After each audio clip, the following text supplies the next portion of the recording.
We're good. Good to go. Good to go. Hello, everybody. Hello. Happy New Year. Oh,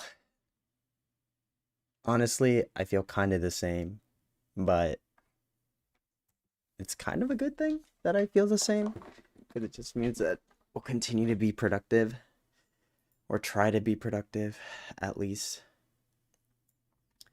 We'll try to continue doing the things that we were doing before we stopped. I think the last time that we coded was like 3 days ago. So we'll try to open things up, start it back up again, and hopefully it'll go well.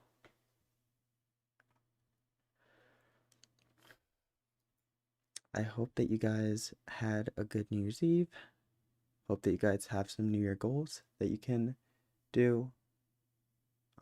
But yeah, the goal for this year is to try and hit 100K. So yeah, I don't know how possible that is, but we're gonna try. And I am just going to share the post and then we'll get started. I should actually boot up the simulator while we're waiting because it takes a while. Okay.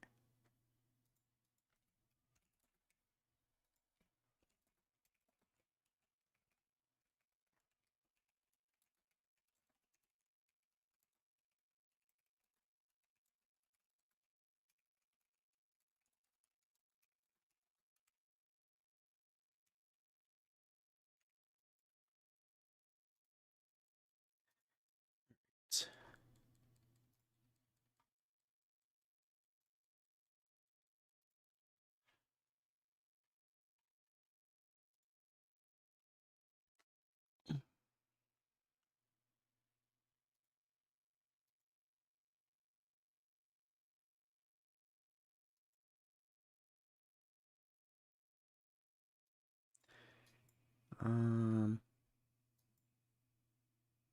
all right, the first thing we need to do is we have to run the app and then start it up.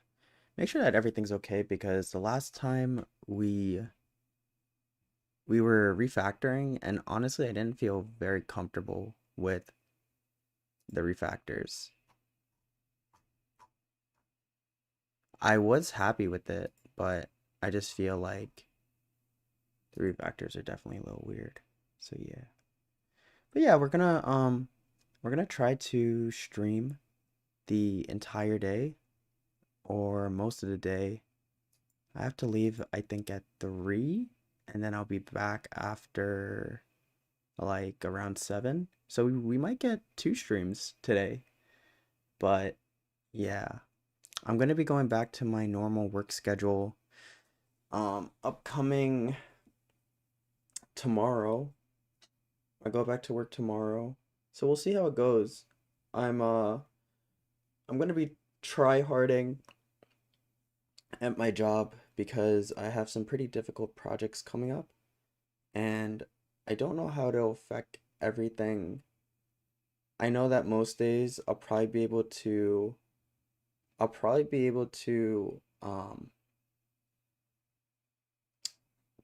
at least work out, but I don't know if I will have time to stream. But I mean, like, I guess you guys can let me know, like, if you guys would rather, if you guys appreciate like a 30-minute or hour stream, like, I wouldn't mind streaming for like 30 minutes. Honestly, I might do that too. Like, I might just stream for like on the long days, like pretty much. All right, let me wait, let me see if I could show my calendar, and if I could show my calendar, I'll map out my schedule for you guys. Um yeah, because I don't know if there's a better way to do this, but I think it's D for day. Oh, that's too I think this is fine. Yeah. So like for example, like this is what my schedule is. So I would say like 6 to uh like 6 to like 7. It's actually like this. and then it's like 6:30 to 8. Yeah, that makes sense. I'm like traveling to the office, and then what did I do? Oh, I moved it. No. I'm traveling to the office, and then from here I like eat breakfast, and this is like, I don't know, like 8:30. It's like 8:30 to 9 because like sometimes they don't like get everything out or whatever. Like the food, like sometimes it takes time to prepare or the chefs aren't in. So it's like that, and I like work for 30, work a little, like check emails. And then from this point on, it's just kind of like this is like my new schedule pretty much. I want to do something like this. Just like work. I mean, obviously, well, let me be realistic. It's like this. Lunch, honestly, I take like 15 minutes, but I've recently been trying to spend like a little bit more. So I'll try to like do 30 minutes sometimes, and then obviously 12:30 to 4 is like more work. And then at some point I need to like, how do you duplicate this? Duplicate. Sure. At some point I need to like do this again, and I need to like travel home. And actually, this doesn't even seem that bad, actually.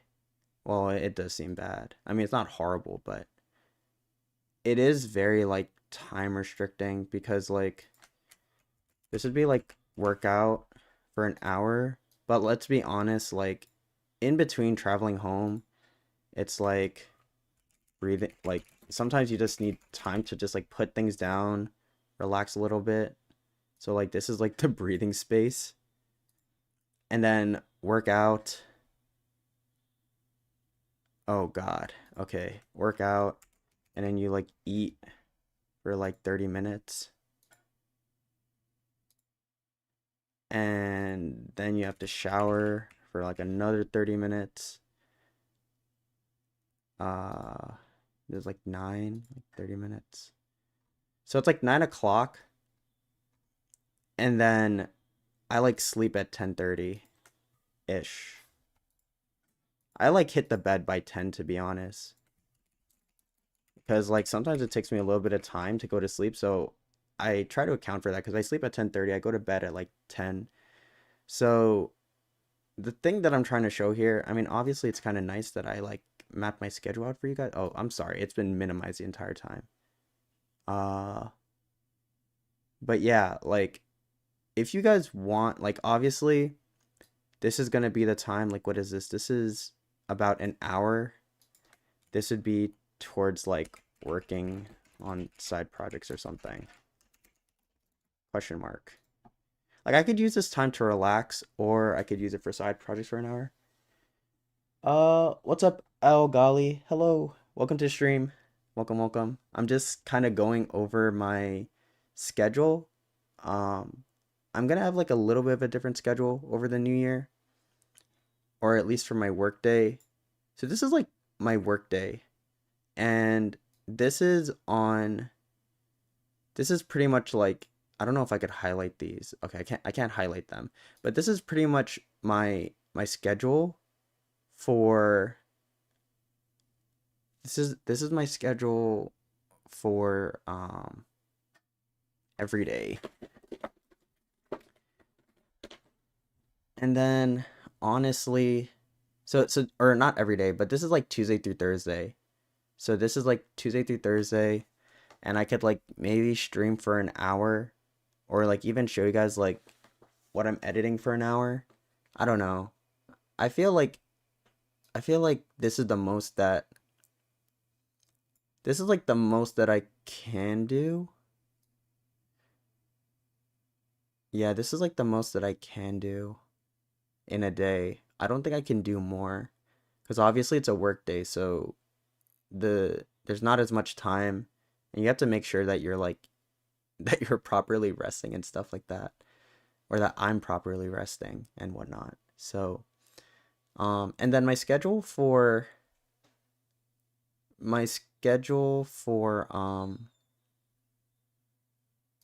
like working at home. So this is like Monday and Friday. Monday and Friday are like a little bit more liberating because it's pretty much like this, like 9 a.m. to 5, and then I don't have to travel, so I save like 3 hours. So yeah, let me do that. So it's just kind of like honestly, I wish there was an easy way to duplicate things, but I guess like people aren't really using calendars this way, like the way that I'm doing it. Um, okay, so pretty much like this is this, and then honestly, I should probably remember to eat breakfast. So I'm pretty much like not waking up early, and I can do one of two things. I can either wake up early every day to keep it consistent, and then I could just work in the morning. But I don't like doing that sometimes because it's kind of like it's not hard to code switch, but like I'm about to go into a whole day of coding, and so I don't want to like do coding before I code even more, like burn myself out. Um, so yeah, I'm pretty sure that I want to like backload the time, so instead I like move everything towards being later. Also, I wish I could switch all of these because this should be on Tuesday and this should be on Monday, but whatever. What's up, Kamar? Hello, hello. Do you still have a cooperate job? What do you mean by that? I'm not sure what it means to cooperate. Sorry that I'm misunderstanding. Um, but yeah, so my schedule would be like this, and then like duplicate this. It would be honestly, it's like this. Like once the clock hits 5, I kind of like on my days where I'm home, I do just go straight into working out, and then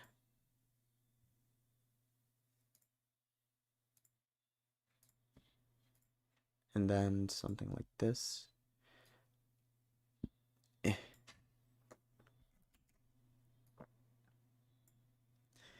Uh, eating. Also, eating at 8 kind of seems a little bit late. But like I can't eat and then work out because then there'll be stuff in my stomach, and sometimes I feel a little bit burpy or just like my stomach gets upset. Do you have a 9 to 5 job? Yeah, I have a 9 to 5 job.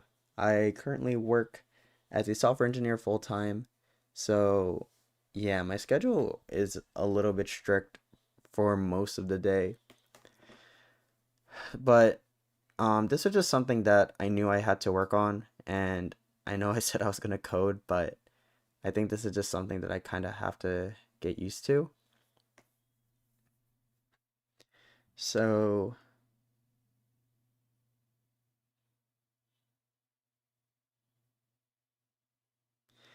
I mean, at this point, like we have at this point, we do have a lot more time to work on stuff. So like after working out, shower, eating, I mean that's the thing. I could always like so usually I eat from 7, and so I usually like had this space and I was like, what do I do with this? But it hasn't occurred to me that maybe I could just eat earlier. I can just eat earlier, and then if I get hungry later on, I could just have a snack or something like a banana or something. And then we can do something like this, almost like make use of the time. So this is Monday. This is Monday, and then Friday would be like that. like relatively the same, right? I mean, this is pretty good. I mean, this makes sense because it's an hour and a half and an hour and a half to travel, and we make up that time with the 3 hour traveling. Starting next week, Monday, uh, I will be learning Flutter and Dart for a period of 6 months in preparation of getting into the sweet field. Nice. Do you think 6 months is practical to learn Dart and Flutter? Oh yeah, for sure. I mean, is it your first coding language? If it's your first coding language. If it's your first coding language, it might take a little bit longer, but you'll definitely get the hang of it in like 6 months. I'm also gonna like I've been collecting a bunch of questions. So if I take your questions, don't mind me. I'm just marking it down.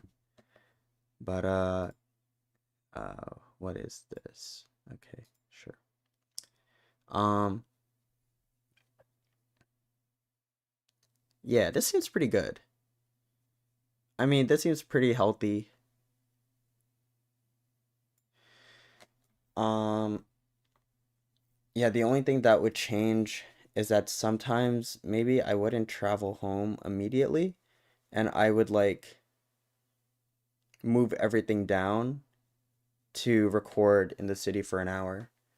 I think recording in the city for an hour isn't a bad time because I do have to make content for you guys.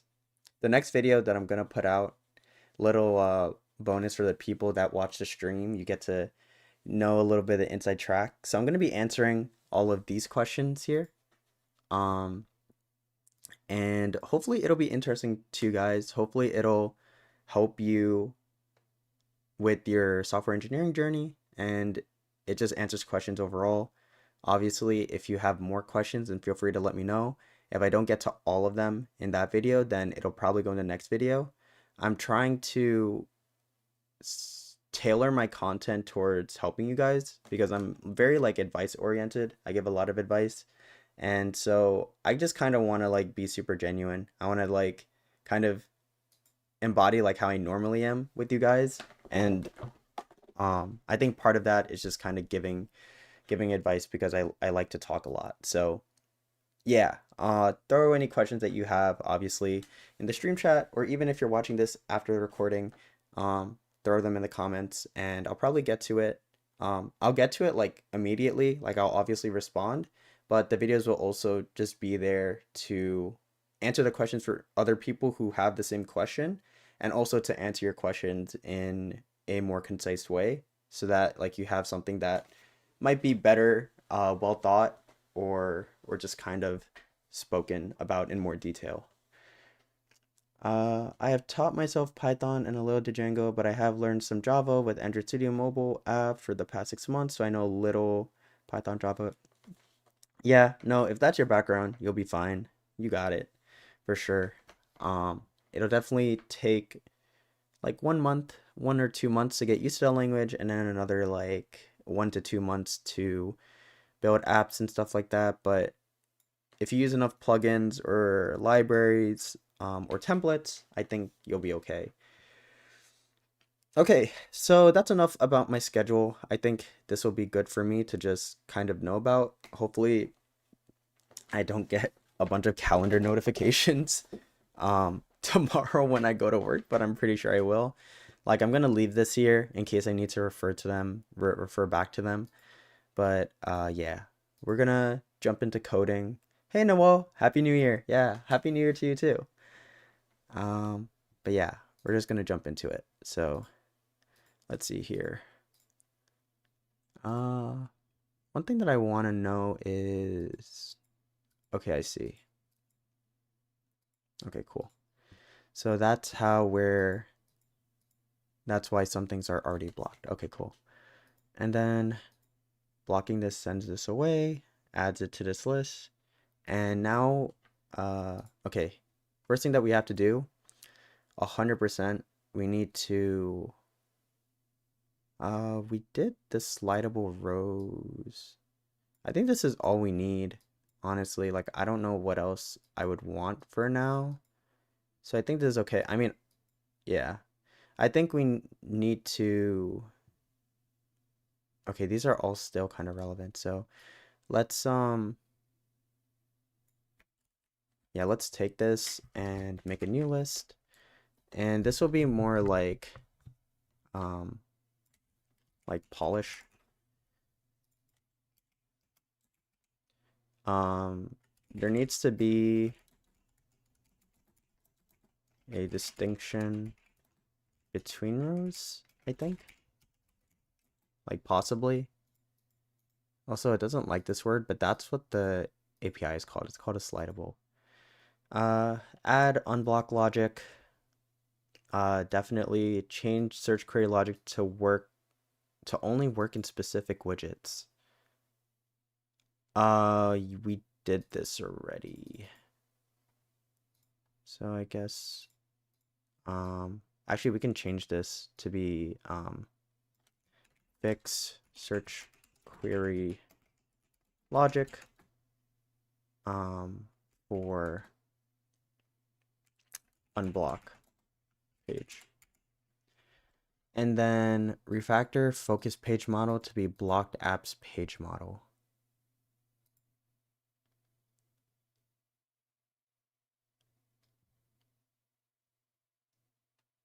Should I still do that? The thing is, like, we kind of need this to be in the focus page because the focus page looks like this. And I want to be able to have like a number here for like how many apps are currently blocked. But I don't know if that makes any sense anymore because now this page is a blocked apps list. No, that makes sense. That makes sense. We just need an indicator. We need like a header or something to say that this is a blocked app list. Uh hey, what's up, Davy? I think I'm gonna pronounce it Davi. Sorry if I'm murdering your name. Tips for those who want to make a career transition: is a degree necessary? Is mobile a good way to invest in long term? Um Hey chat, here's one more question to list. All right, cool. Yeah, no, I mean, thanks for the question. I'll answer in a little bit, obviously, but yeah, thank you. Um, yeah, I mean, look forward to the video then, because like I definitely have a lot to say about this topic. Um, Obviously, I'll give you my thoughts about it now as well. But all right, general tips for career transitions. Um, any career transition is obviously going to take a different set of skills wherever you're coming from. Like let's say you're going from being like a grocery uh a grocery worker to comp sci or to software engineering. It can feel like it's daunting, or it can feel like it's difficult, or like you have no prowess in the field. But the truth is that if you have any type of job experience, it'll actually serve you well to reflect on the things that you learned. Like just think to yourself, like the first thing that I would say is like ask yourself, what did I learn in my job right now? Or like as you're about to leave, or if you're transitioning, ask yourself like what you have learned in the time that you spent on your job. Because chances are that it's going to be helpful in the type of software engineer that you are, in terms of like if you're back end or front end or full stack. And it'll also help you to understand that you do have qualities that software engineers have as well.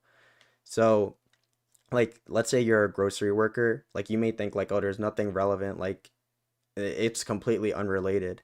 But like grocery workers, for example, um remember like that eggs need to go on the top and that like certain items can't go at the bottom when they're packing bags. I mean, very like cliche example, but it helps people understand that there's certain like essentially like the pieces that you do on a grocery, like or the items that you put into a grocery bag are kind of like objects. I mean, they are objects, like physical objects. And sometimes objects have priority, and that's, I mean, it's literally like a grocery bag is literally your stack. And sometimes you have to like put things like you need to do like a priority stack or something.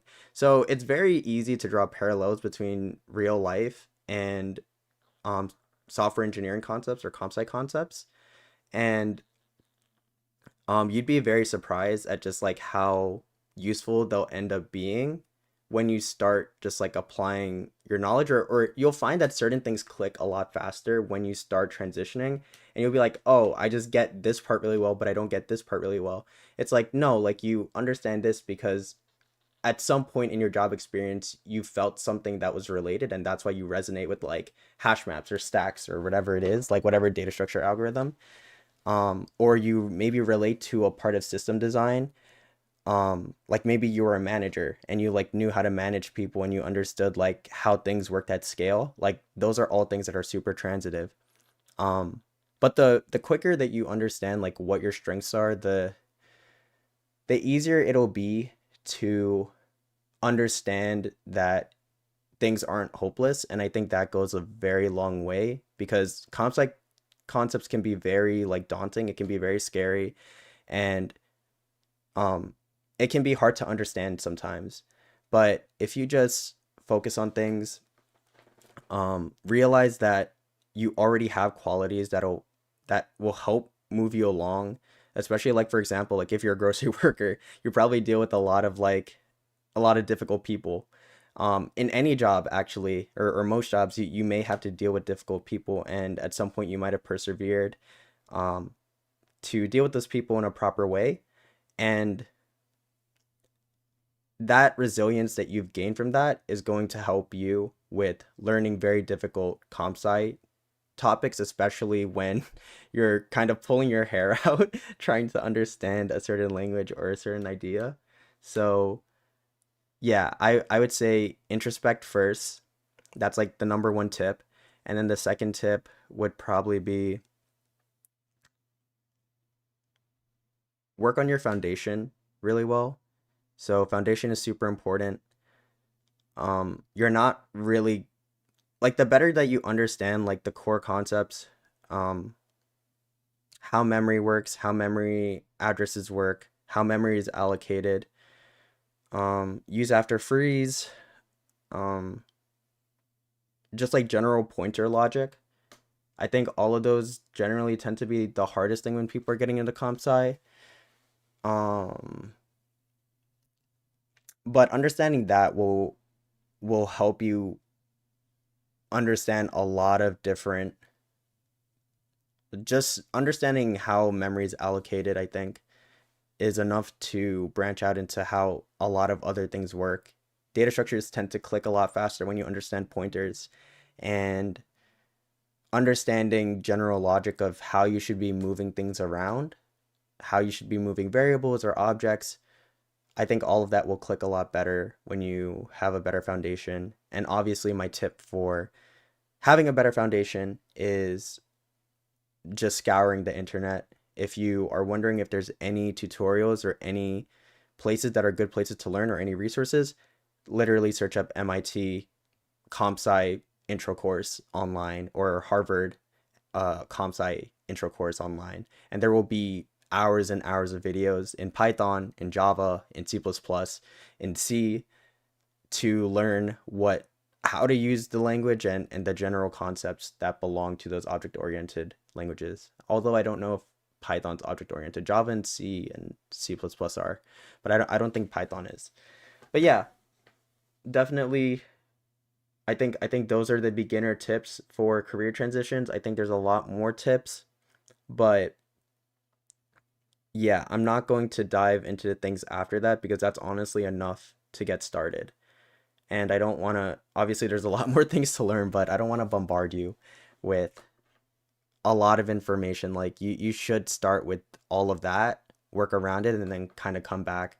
If you At that point, I feel like you would already have traction, like you'd have an idea of what you need to do next. But if you don't know what you need to do next, then obviously you can come back, ask more questions. If you're feeling a little bit lost, I'll always be here.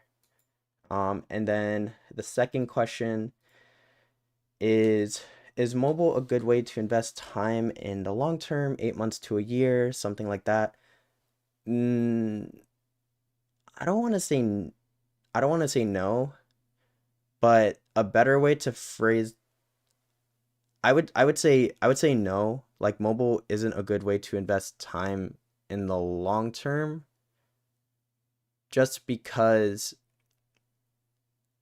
I mean, this is kind of a cop out answer, but I think it's not a good way to invest time just because you shouldn't be focused on a specific piece of technology because you think it might be like good for your future. Like I understand that at certain points, like for example, like 5 years ago, like the like web and HTML and doing web pages was super big, but those things change and like the technology scene changes within 8 months to a year.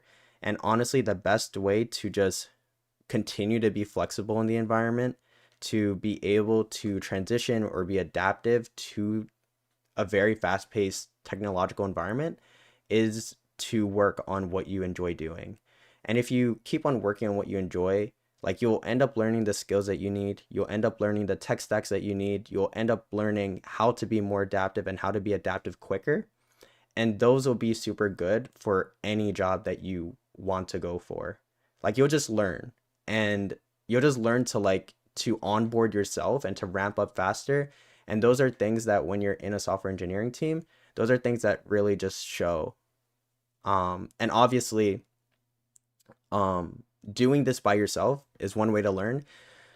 But if you've been onboarded to any job so far, then you've already had experience with learning how to ramp up by yourself in some capacity or learning how to onboard yourself in some capacity. And if you're able to do that even as a grocery worker, like those things transition like it's like the same process in any job. Like I can do the same thing like go into like being a lawyer for the next 4 years and like transitioning to that, like I would know how to just like scout and find information and find the resources I need and then onboard myself in a way where I can learn the basics and then I would grow from there. And obviously law might be able to change to a little bit more stagnant, a little bit more static. Like it's not as dynamic as tech in my opinion, but I think it's still the same concept. Like you can't just focus on one particular like it might be really good and it might be long standing. For example, you can learn about JavaScript, you can learn TypeScript, and you can stay on web pages because the web will be forever, right? But the web's also just changing. Like you don't know. In a year or two, maybe we'll move to augmented reality or 3D spaces, and then it's like HTML might still be relevant, but there also might be different languages that might be better for the metaverse. So you never really know. Um, So yeah, that's my cop out answer. Personally, I love like so the opposite side of this, I love mobile development. I do it for my job. I do it on the side. I love making apps. And so that's why I do it. And so that's why for the next 8 months to a year, like that's what I love. And even if the mobile world changed or if my job changed for some reason and I wasn't doing mobile app development, I would still do mobile app development on the side because I enjoy it.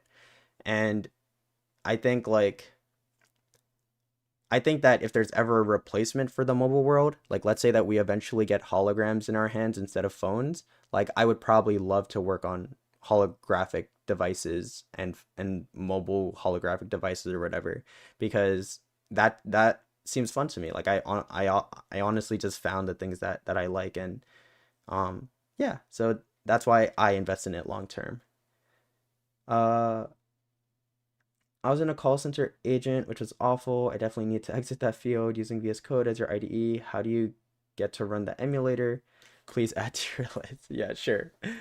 I mean that question, like I'll add it to the list, but I might have to do like a 5 minute video for you guys to like to just run it for you guys. But in short, like all you need, well, I can't say that's all you need to do, but pretty much VS Code will I don't know why I didn't click out, but VS Code will detect which devices you have.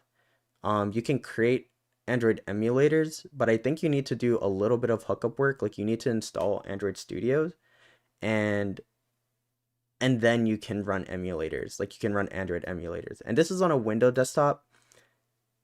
the way that this changes on iOS, if you have a MacBook, is instead of doing all of this with Android Studio, you would do this with Xcode, and then you would run it the same way. VS Code would pick that up. It's cross-platform, so it'll pick up devices. You can, instead of saying create Android emulator, you'll create an iOS emulator, and yeah, that'll be the way that you do that. I mean, pretty quick tutorial, but yeah. Uh, what is the salary of L4 at NYC? I have seen 300K TC, 180K base, 100K, 27K bonus, 40K refreshes. Is that true? What is the base? What is base the increase percentage each year? So I'm not allowed to. Well, actually, I don't even know if I'm allowed to do anything. But what I can do is I can just show you guys the I can show you guys a website that shows you everything. So I don't know how true this is, but this is what I used when I was unemployed or when I didn't work at a company. So for example, like I work at Google, and I don't know if this is based off of location. But yeah, like this is the general salary. So take that for what you will. There's obviously data points. I mean, like I think we could filter by location as well. But yeah, if you go to like New York City, this is the general. This is the general, I guess, whatever. I don't know what to call it. But yeah, this is the general spread.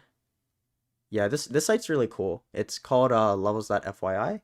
And yeah, this is honestly a better answer than asking someone that works in the industry. Obviously, you can ask Blind as well, which is like a website for, it's like Reddit but for the tech industry, so it's like anonymous software engineers. But yeah, you can I would just consult online, honestly. Like it's better than asking me, cuz like I don't yeah, I generally don't I try to stay away from anything that could get me in trouble. um I don't know if it will, but yeah, I think I'm allowed to just show third party sites, like, and you can take that for what you will. What is the base increase percentage each year? Um, what is the base increase percentage each year? Uh, I've been here for 2 years. Uh, I would say, I mean, I haven't done any, it's kind of hard because I got promoted in the last year. So I don't know, but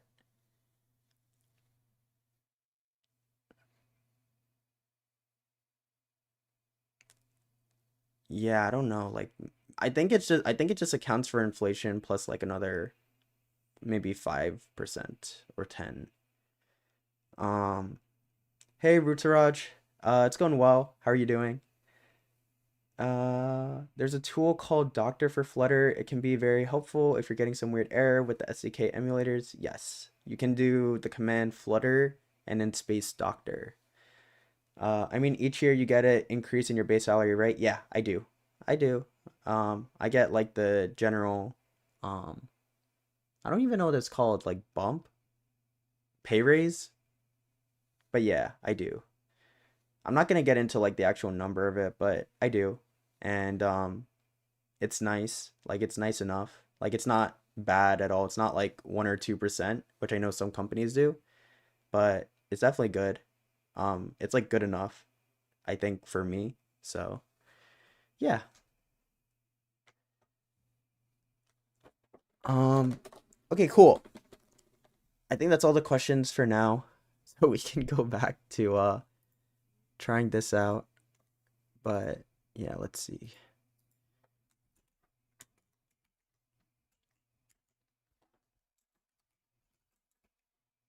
Yeah, okay. So this all works. This is all cool. And okay, cool. Okay, nice, nice, nice.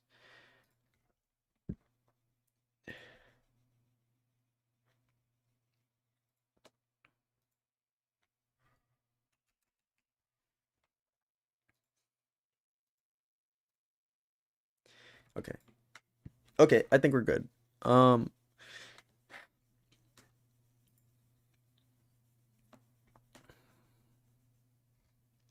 Now, the next thing that we need to do, well, first thing, I need to make sure that everything's okay here. Like,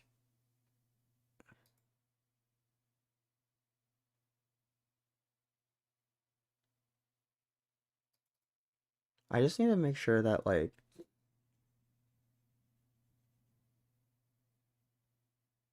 create apps by category name. Okay, right. That's where we were getting at. Create apps by category name is this, but it'll create a filtered app list, and that'll use the search query. And the problem is, oh, wait, what the heck? Oh, wait, I think I found a bug. Yes, I found a bug. So the reason why this is like this is because we searched by a query and then we selected this, but because it was the only thing that was selected, this stayed selected. Okay, okay, okay. So yeah, I knew that something felt off. So we need to go into our logic for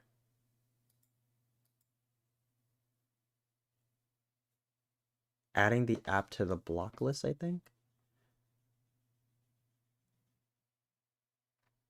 Or the toggle checkmark button. No, no, no. It needs to be this. It needs to be this. It needs to add it, and then it needs to unselect.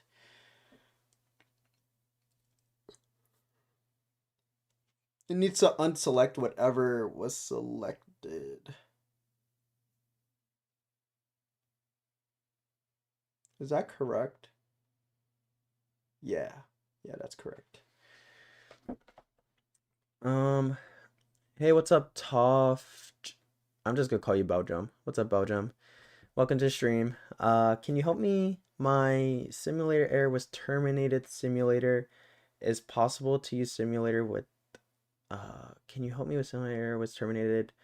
Similar is possible to use simulator without Android Studio. Uh, yes, you could use it. You could use a simulator without Android Studio.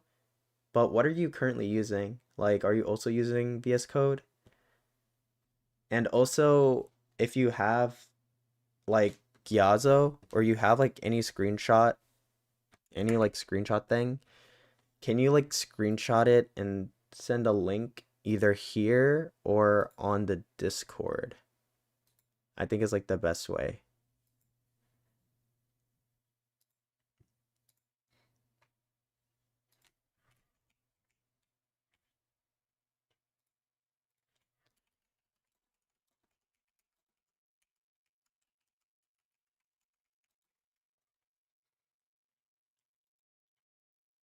Yeah. I mean I'm down to help, but I need more information. So yeah, just yeah, get me that info and then we can talk about it more. But yeah, so we have to do it where at the end of iterating and blocking the apps. Oh no, we just have to do this. We just have to do app dot is selected is equal to false.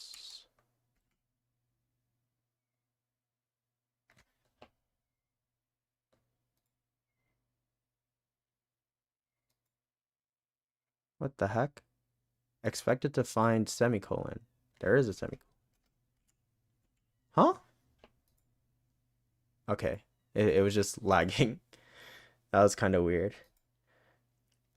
So the thing is that what this does is it checks. Why do we have this?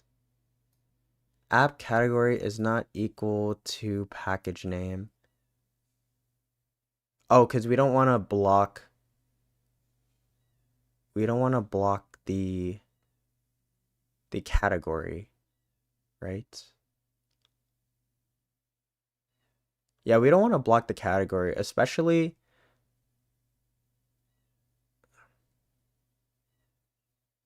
Yeah, we don't want to block the category, especially if we're like filtering things out. If we block the category, it'll block everything, and we don't want that. So this is a little tricky.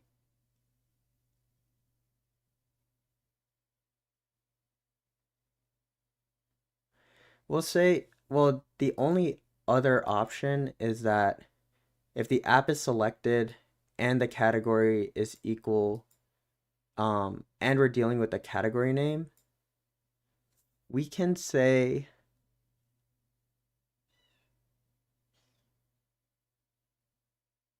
I think we can just say, like,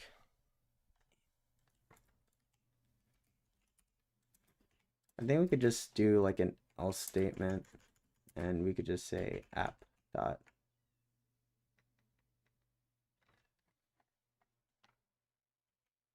Actually, if that's the case, if we're doing app selected either way, we would just do this.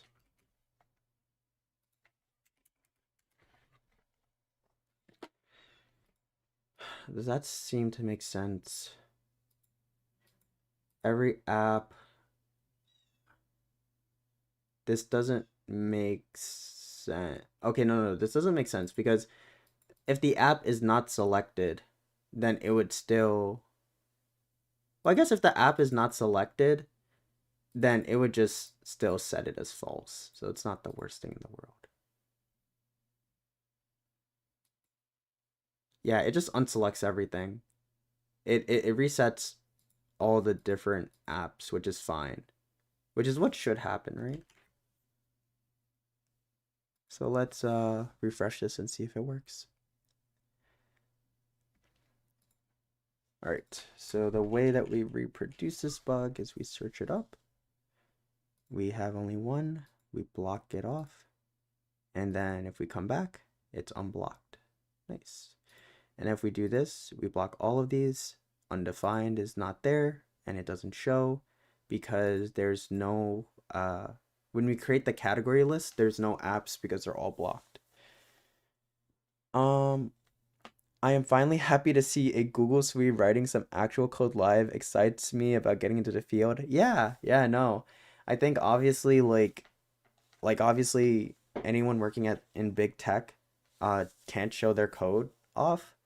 So I totally understand why they don't show themselves writing code necessarily because it's like private info. But like it never stops them from doing side projects or showing side projects. Lots of us definitely, well, actually I'm not gonna speak for anyone. I think I'm just gonna speak for myself and just say that like I personally like I like I like writing code. I like doing things on the side sometimes. And this is currently my project. I think it'll be my project for a very long time because obviously like looking at the app, looking at my wireframes and stuff, there's so much work that needs to be done. And I was talking to another software engineer just like in general on Twitter. And I was like, how are you making your app so fast? And they were like, oh, like there's actually a lot of good like templates for building an app like from scratch. Like they have like good frameworks that just have a lot of utility. And I was like, oh, I didn't even know that apps had templates like that. And I thought about it and I was like, well, should I just throw everything out that I've been working on? And then I was like, nah, like the truth is that in any framework that you have, eventually you're going to get to a part where you're like, man, I wish that it had this functionality. And in the same sense that you can probably just tweak the framework to work for you, I think that there's just a lot of reward, especially when you're learning a language for the first time, to just do everything from scratch.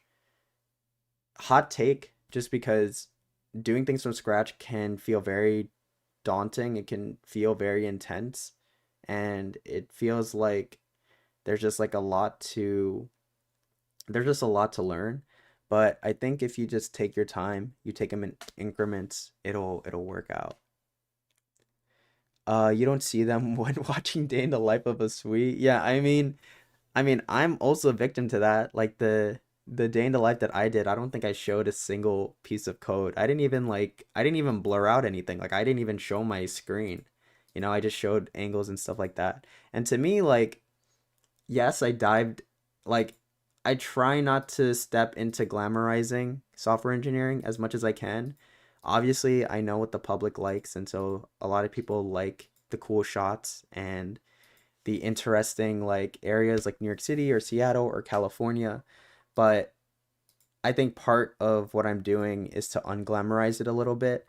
Honestly, like this is what this is what software engineering ends up being. Like you sit in front of a monitor for hours, you tackle some constraints and some bugs that you create by yourself, and you try to code things out. And I mean, it's less glamorous, but it is fun.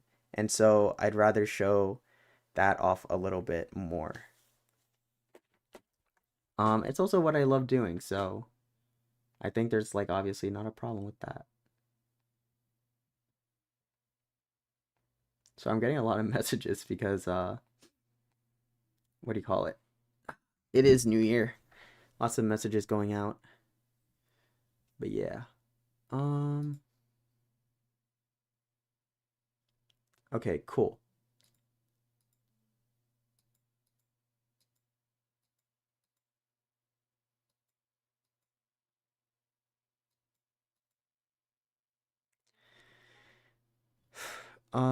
I think that gets rid of the one bug that we were looking at, and then the only thing else that I want to do is I want to do this and it okay. Oh, yeah, see that's a problem. That's a problem. So, yeah, when we hide this, we want to clear the search query. So that's our next problem. We can probably do that in the modal sheet callback. So we want to say modal sheet active equals false, and we want to say that search query is equal to nothing. Is there a clear function of a string? Probably not, right? Yeah, no, you probably just set it equal to. Sure. Okay. So let's just do that. Oh, maybe we need to do this.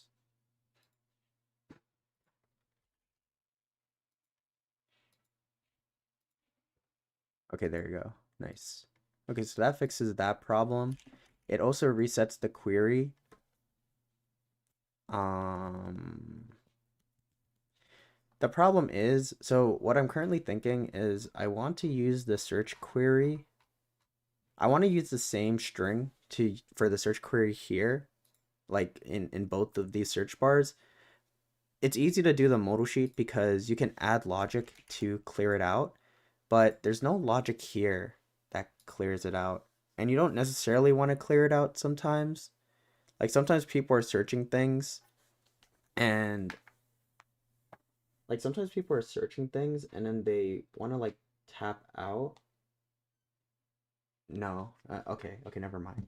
Yeah, I think the logic in general is that if you tap out, it should clear the search bar. I mean, that seems to be what most people do. So,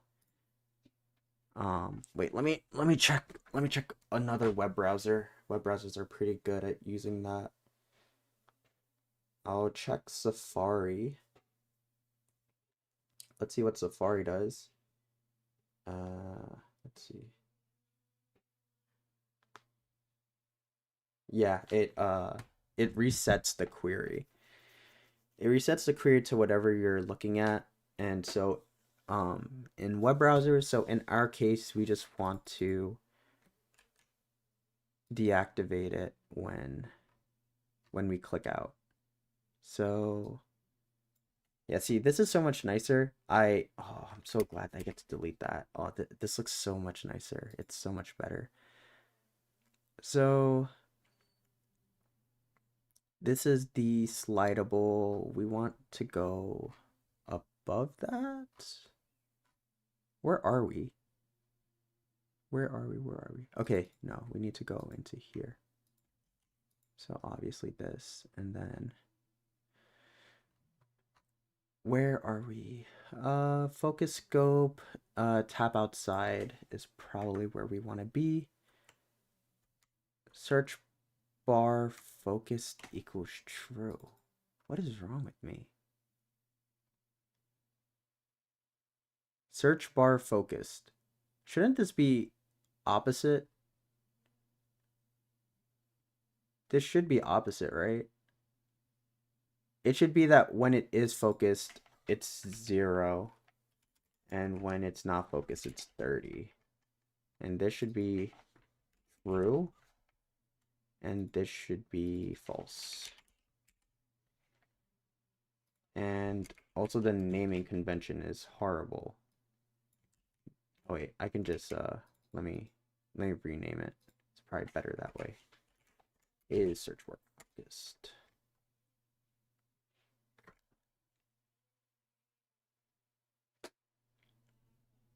I was about to go to every single indentation.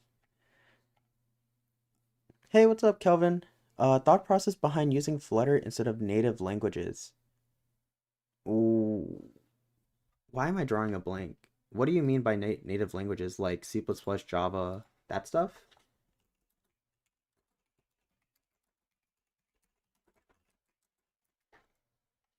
Uh, oh, languages that can run on a platform without being converted. Well, these all... Isn't Dart a native language? Yeah, it says Dart's a native language. Like Kotlin or Swift, sorry, don't have much context on what you're building.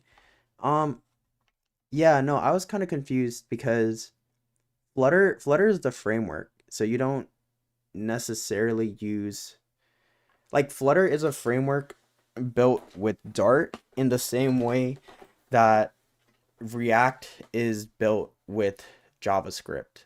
So you can still use JavaScript and that's your native language. But you don't like use React. I mean I guess you're using both, but yeah, I'm technically writing in Dart, and Dart's a native language, so I mean I learn something new every day.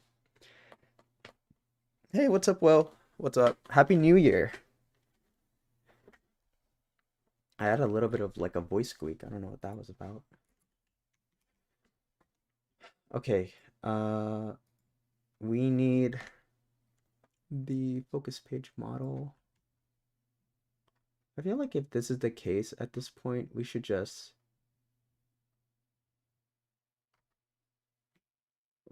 use this outside. We can't use it outside. Can we use it here? Cool. I just don't want to iterate over it twice, you know? I also don't know where good mic placement is for this thing. Like my mic. Also the arm's kind of in the way, so yeah, I don't know. I have to figure it out. Um, but yeah, so if we tap outside, the focus page model dot search query. Oh no, it should be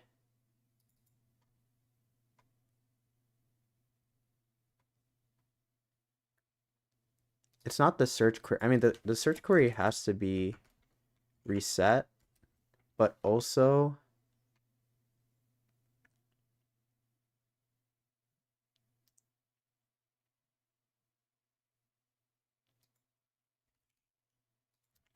I mean let me do this first.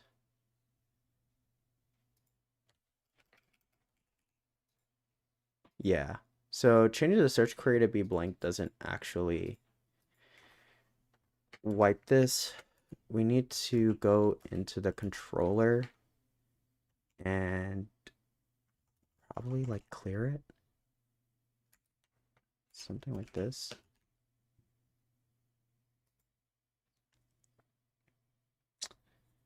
Happy New Year. Hope you have a good one. 100K sub this year's pending. Yeah. Yeah, no, that's the goal. We gotta work pretty hard for it, but we're gonna try. Okay, nice. So this clears it when you click out. And I think that's what we want because like if somebody's doing this or whatever and they want to click out, like just to reset it, you know? So I think that's good. Also, if they click out, like they click this, it'll reset the search query.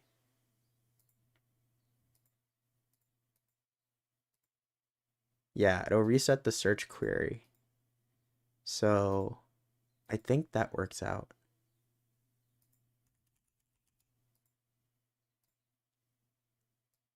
Yeah, because if it didn't clear before it opened this page, in that order, then nothing would show up here. So I think this is working exactly as intended.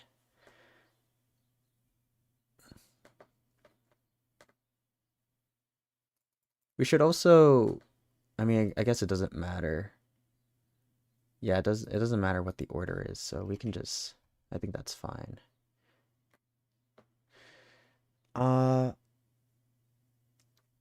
we'll stop by soon. All right, yeah, see ya. Thanks for hanging out. Sorry, can you explain shortly what you're building? Yeah. Let me actually I will do you one better. Let me put this in the chat. But I am building my productivity mobile app and wait.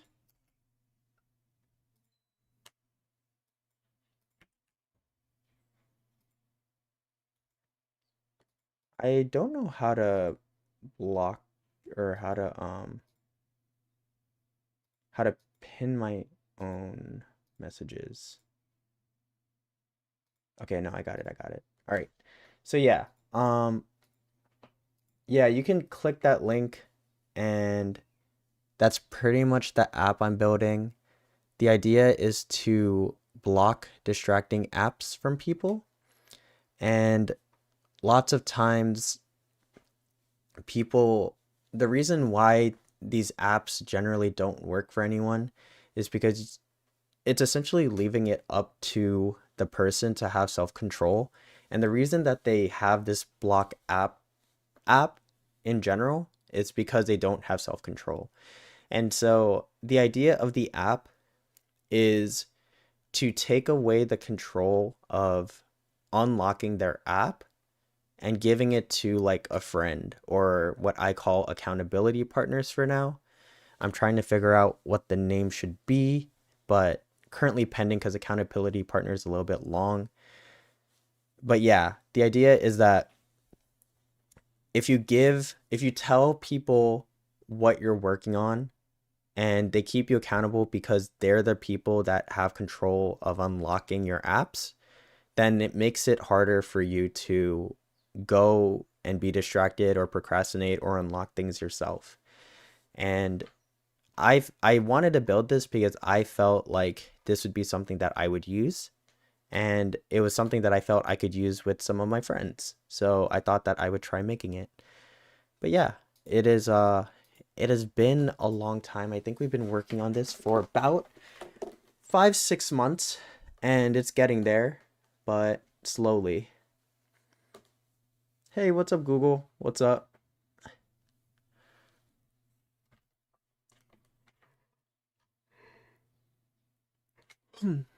Okay, so I think that pretty much solves this.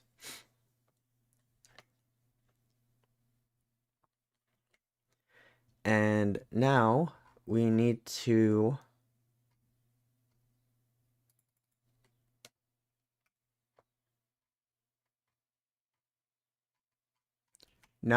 filter.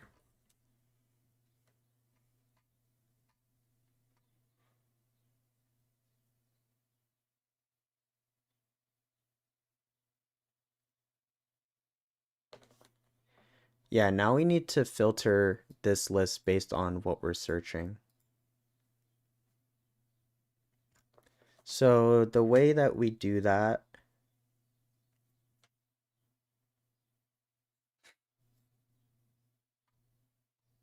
is if there's something in the search query,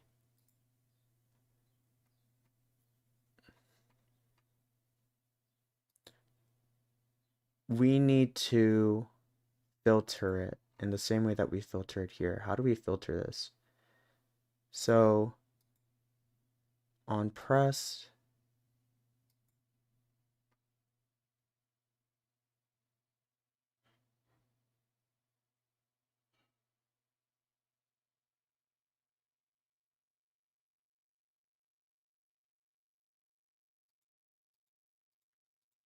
I was gonna say that even in our modal sheet, we don't clear our search query, but I remembered that we clear the search query when we exit the app. So I think this is okay. But where do we...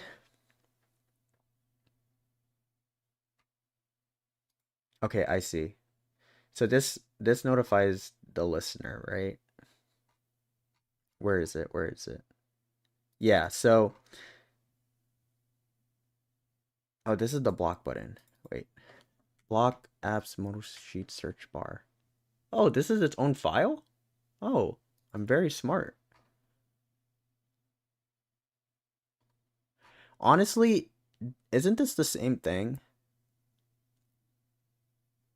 Like, what's the difference between this one and where is it? What do I call it? Block app page header?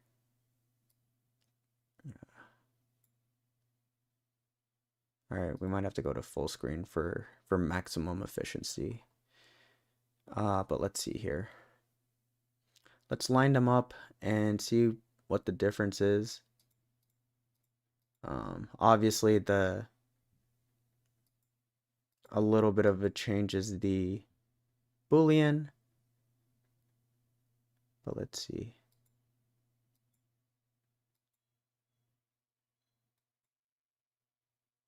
So is this just better in every way? Clear search query, notify listener. Is that in the unchanged? It is in the unchanged. Okay, so it's pretty much the same thing. I'm just dumb. So we should make... Okay, so if this is being used in both places and it's the exact same thing, then we should just use this. We should just use this. We should just use this. And this is a better name anyway because it's a search bar. So yeah. Okay, we almost duplicated logic. I think the only reason why we had it this way is because when I was working on the modal sheet, I wanted to make sure that everything was separate, but now the search bar is like something that's modular, so we can use the same widget in both ways. And I think that's fine. They have the same purpose. Um all right, let me check some stuff out. You guys have some questions.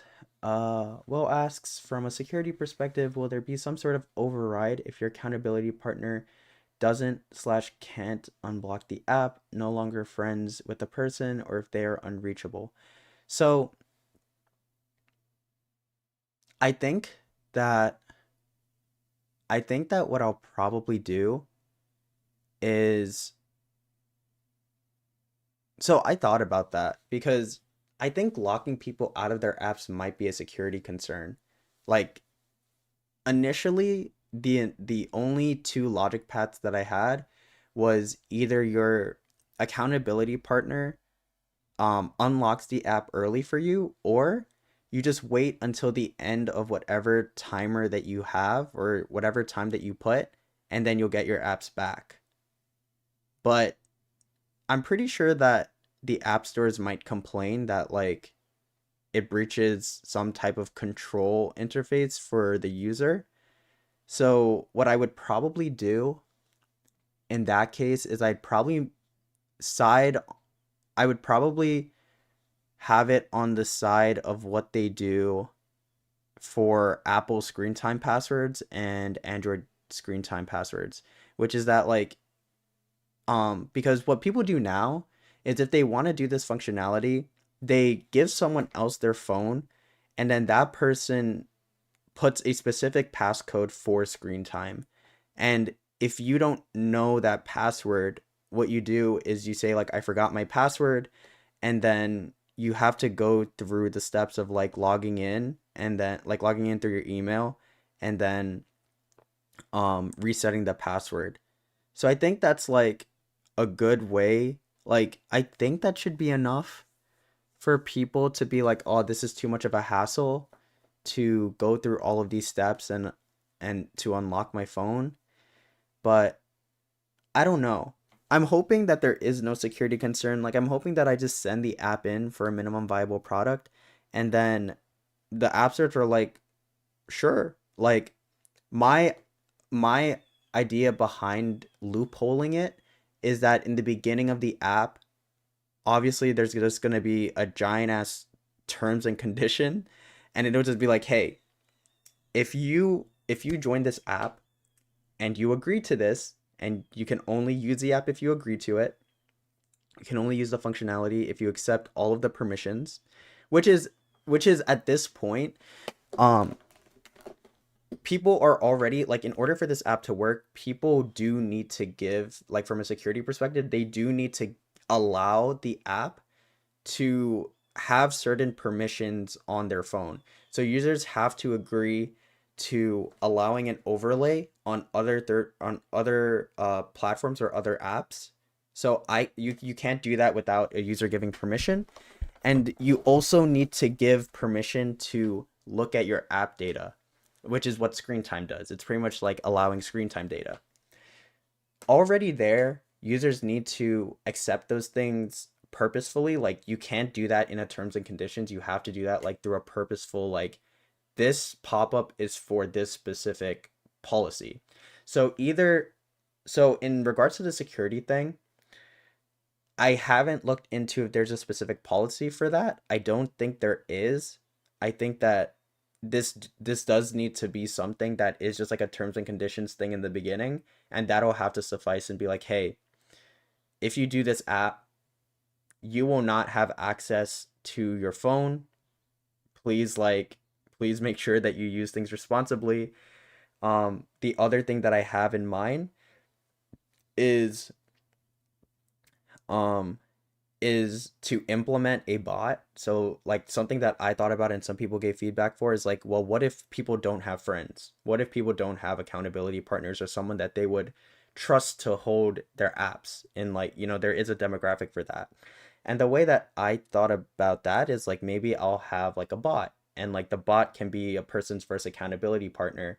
And then the way that I would leverage that, so it's not just like, oh, you ask the bot and then the bot auto passes it, is it'll probably have a buffer like 15 minutes or something, or 5 to 10 minutes, like something long enough where like if a person still wants to unlock their phone, it'll be like 5 to 10 minutes, and then after that it'll ask again and be like, hey, are you sure you want to unlock your phone? And if someone still wants to unlock their phone in 5 to 10 minutes, then they can.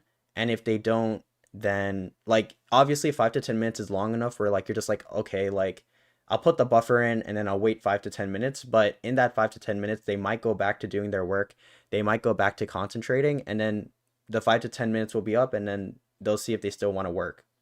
So I think that's the general gist of it.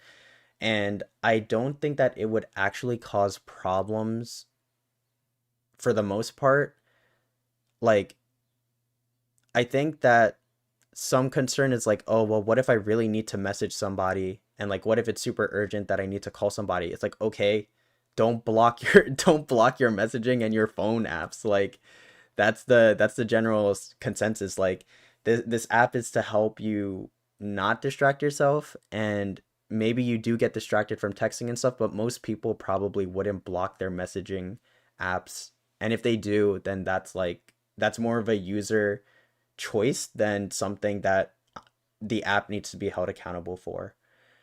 Um, this may be down the road, it's still in development, but just a random thought. No, I appreciate it. Like it is something that is important, and it is something that I talked about with people as I gave feedback. And so it's honestly like, keep firing away with questions like that, because it's important to have it's important to have like user feedback or developer feedback or feedback in general. Like those are the things that shape the app in a way that makes sure that the product is viable. Um, Even getting like a positive feedback from someone like, "Oh yeah, like I could see myself using that." Like I've had that a bunch of times. And so I wouldn't be building this app, I think, if I pitched this idea to a bunch of people, and I have like maybe at this point pitched it to like 20, 30 people. And if people were like, I don't know if I'd really use that, I'd be like, okay, like my sample size is so small, but I've already asked 20 to 30 people and like they've all said no. So I wouldn't build it. I'd probably build something else that I think I'd have fun with. I do want like there's a point to where like it is fun, but also a part of me being a software engineer is to like give a positive impact to like as many people as I can. And building technology that people won't use is kind of counterintuitive to that. So, yeah. Sorry, a bit out of context here, but I had a doubt if I should proceed with uh what's MS? Machine math machine, I don't know what MS stands for, in CS, or take a job right now. Oh, masters? Do you mean masters? Um Masters, yeah. Or take a job currently undergrad. I'm pursuing a degree in chemical engineering though. If you are currently pursuing chemical engineer, how far are you into your career or into your degree? Like if you're 3 years in, I would say to finish your chem engineering degree and then get a job that can sustain you. Don't like accrue student debt and transition and try to use your degree as a way to just be like, hey, I have a bachelor's, but I did this after.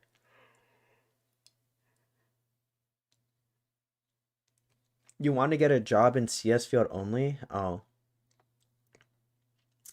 I would say that some people do, or not some people, a lot of companies look for some type of background that you did do comp sci work. So a master's wouldn't be a bad idea in that sense. You can also do, like, I think the point is that after you graduate, if you do decide to just like finish your degree and go on to something else, I would say it could be a comp sci master's degree. It can also be a coding boot camp over 2 years. But I think the point is that as long as you're doing something for 2 years in comp sci, then I think that's enough credit for you to get your foot in the door. Um, or at least hopefully. Anyway, you could add a 25 plus character password to unblock the app from the user's end. That way, people most likely won't want to type such a long master password every time, but it's there in case.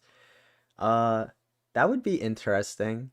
I think that the bot is good enough though. Like if there's a an automated accountability partner, I think that time gating it is more. I mean, the gist of the 25 character password is the same thing as it's the same precedent as making a 5 to 10 minute buffer. It's also the same precedent with forgetting your password and resetting it through an email. The point is that you're trying to extend the amount of time that it takes and make the process more difficult for somebody. And by the time that it's essentially like it's like a balance scale. You're trying to weigh their options and make them feel like the option to unblock this app is so difficult that I would rather work or I would rather continue to work because I'm not going to get this immediate gratification now. And the thing is that like with a 25 character password or 25 plus, like I feel like it'd have to be something crazy. Like it'd have to be a 100 character password and chances are they would just copy and paste it anyway. Same thing with the email. Like people will probably just know their passwords and know their email, so it's a little bit difficult to just be like I don't think it would stop people. Like it definitely didn't stop me from resetting my screen time password. Um like it was pretty fast. So um I think that the bot is probably the best way for now. I sent that message before you mentioned that. Oh, okay, my bad. Having that buffer will be helpful, especially for me. I would completely forget that I want to use that app if it made me wait 5 minutes. Yeah, exactly. That's the thing. Like, the problem with phones and social media and apps that cause procrastination is that it gives things like with immediate gratification. So this app, and also like I've done a lot of studying, like I've read multiple books on productivity and self-improvement, and so I'm well versed in, and I also was a procrastinator, like a huge procrastinator. And so I'm coming from a place where I just know this stuff like the back of my hand. I know what works. And I think that's the reason why I have this vision for this app, and also why I feel like this app is going to be a success, not because it's going to do well when it first goes out, but because I know that I'm going to tailor it in a way that most people won't be able to, just because they don't have the prowess or have studied the psychological parts of like habit building or productivity as much. Even if they have, I think I'm just in a very unique place where like I understand like the psychological aspects of things, but I also understand like the tech, like what does well in the tech industry, what does well like in the modern, like in modern day, in terms of like UI design, and what people like in mobile development because of my job, and I kind of understand like what people like from a like demographic wise. So I feel like I'm in a very good spot to just have a successful app, and I'm also feeling very positive about it. So whenever it comes to iOS, I'll download it ASAP. Yeah, when this app first goes out, it's gonna be cross-platform. So it's gonna be definitely Android and iOS for sure.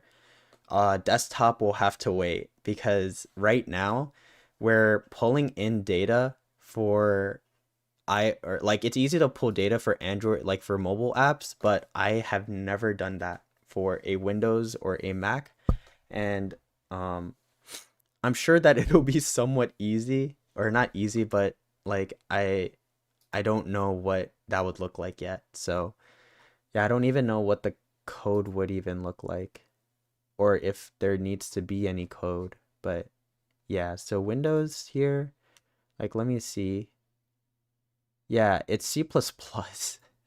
So I don't know if I want to do that. I mean, not now, but definitely not now.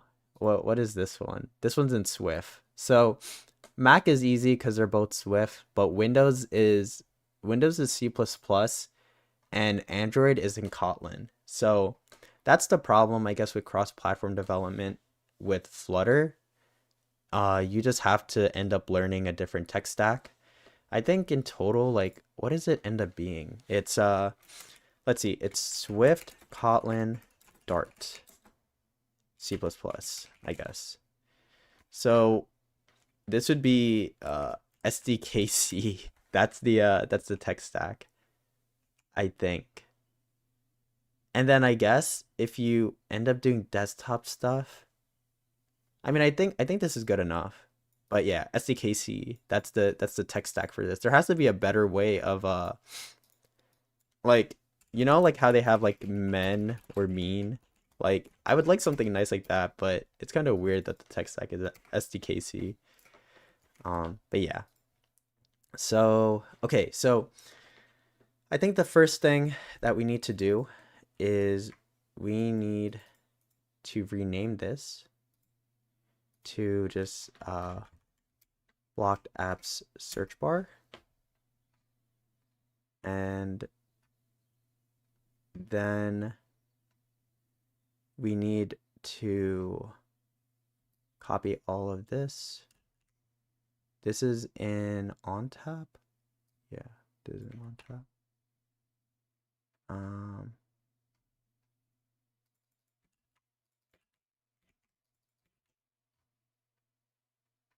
and then what is this under OnTap outside? So OnTap outside, and also we need the focus page model in here. Okay. And then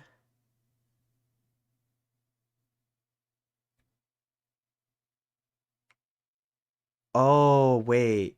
Oh, this logic doesn't make any sense because if this is the case, yeah, if this is the case, we don't want it to reset because if we tap outside of it, then like we have to essentially block the app by tapping outside of it. And if we do that, it would clear it.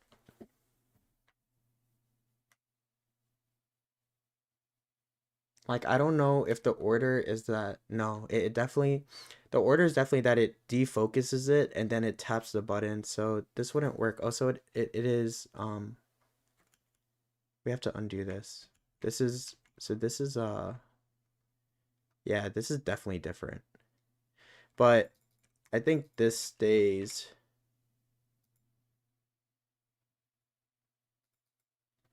Also, I think that this is the initial.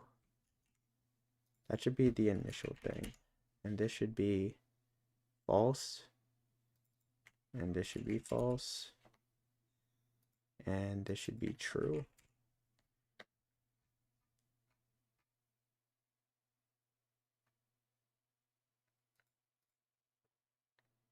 Yeah, these are different because yeah, these are different. These are definitely they're close, but they're different. Okay, so we can't merge them together. Wait, wait. That's fine. On tap is true. Tap outside is false. Remove the print statement. And yeah, this is fine. This is fine.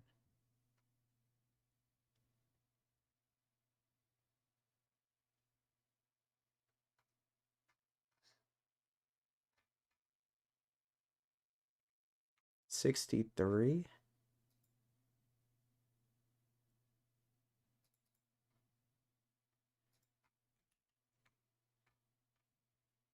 Wait, what happened? What it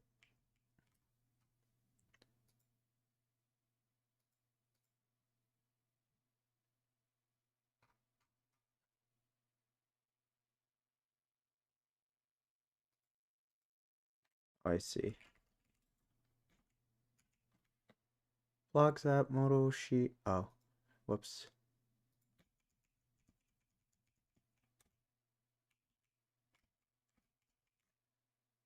I need to rename this again. Log apps modal sheet.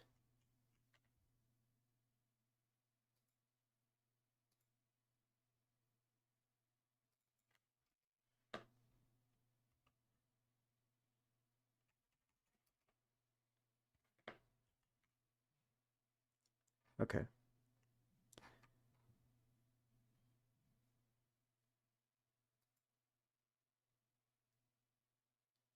I feel like this header. No, it shouldn't be search bar because it also has the navigation chevron.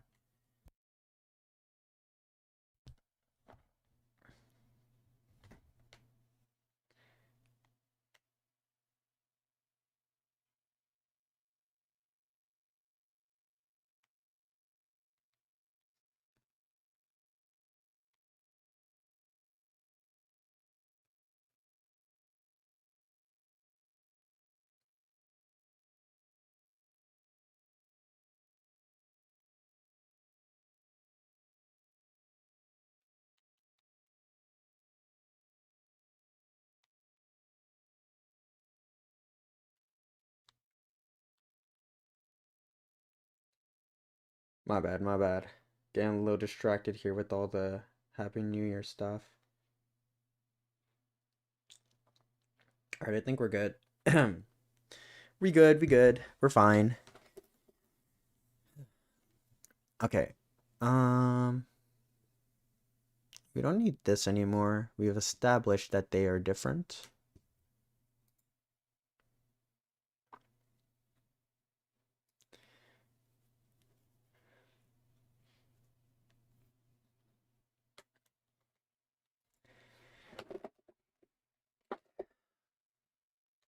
Okay. So now we need to work on First we need to minimize this. And then the second thing we need to do is we need to filter this. So how do we filter this? Well, the first thing is we look at our search bar. Okay, so the first thing is that it's notifying the listeners, it's changing it, but the problem is that our app list does not filter anything. Okay.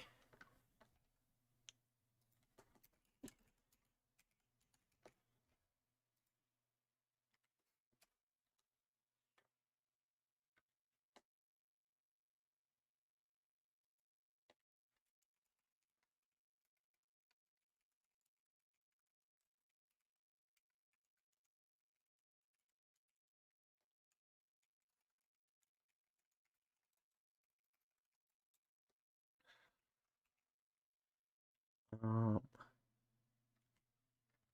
we have the focus page? Yeah, we do.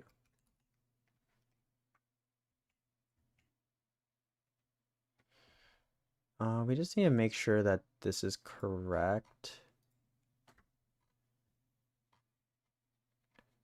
Because create filtered app list. Oh yeah, we could just do this. Create filtered app list. We take the app. We see if it's contained. Yeah, we could do that. I'm glad that we have this as a separate. I'm glad that I made these two different methods for filtering or creating a list. So done, filtered, that. Okay, I could have just renamed it, but whatever.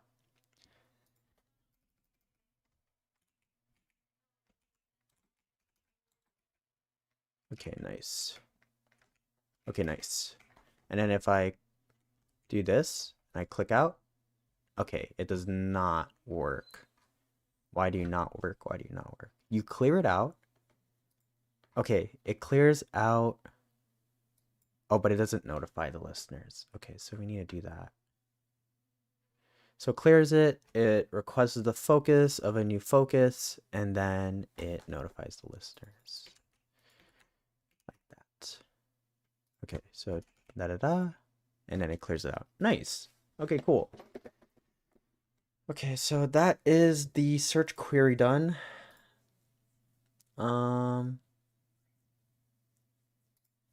Fix search query. We're not gonna do this because I think it's appropriate. The focus page model and the list of blocked apps. Well, the list of blocked apps are even in the main model.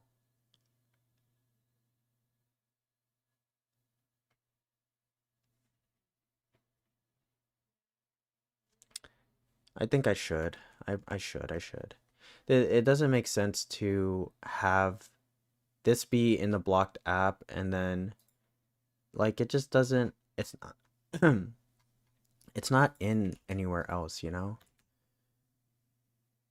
Like blocked apps, focus mode page, obviously, blocked apps, blocked, yeah, okay. So this is what we're gonna do. We need to make it match case. Yes. And then we need to replace it with, oh, I'm glad I get to do it this way because I'm glad that I'm smart enough to do it this way because I was about to do it without type casing and I was about to just like completely just waste my time. But this looks right. Blocked apps page model.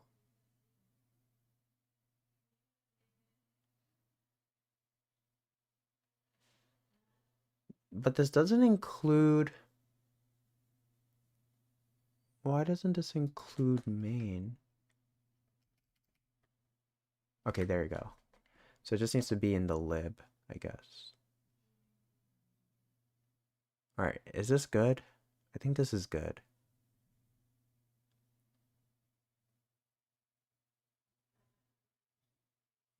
Let's replace all. There you go. Obviously it's going to break. That's fine. Just refresh it. Everything's okay. And then what we do here is we create a new file. Blocked apps. What did I call it? Page model .dart. And we grab this and we take it because it is taking up too much space, and we put it here.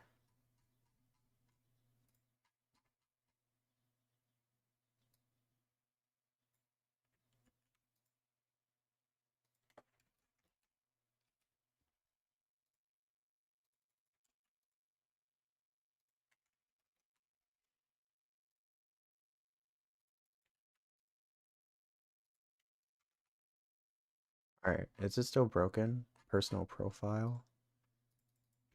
I need profile shelf. Are we good? Yeah, we're good. Okay, cool. Save this. It's gonna break everything. Focus mode. Locked. Hello. Locked apps slash model. Cool. And this. All right, anything else broken? This one. And this one. Okay, cool. Are we good? Refresh this, see if it works.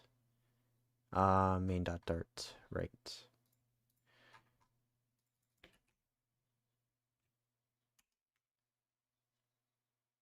Right. I think that's all good. All right, we're good. We fixed it. Nice. Okay, everything is everything is good to go. This looks a lot cleaner. I'm very happy. Okay, cool. So what else is on the list?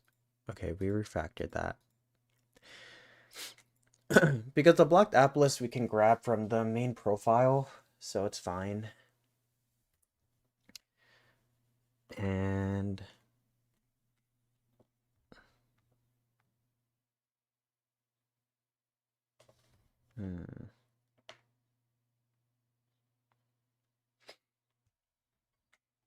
I need water. Hold on. Oh, my legs hurt. Oh, I don't have water. There's no water. So we will allow it. I'm also wondering. I have a dinner at 5. So I feel like I should just not eat. I'm down to not eat until I have to go, which will be somewhat soon. Let me double check.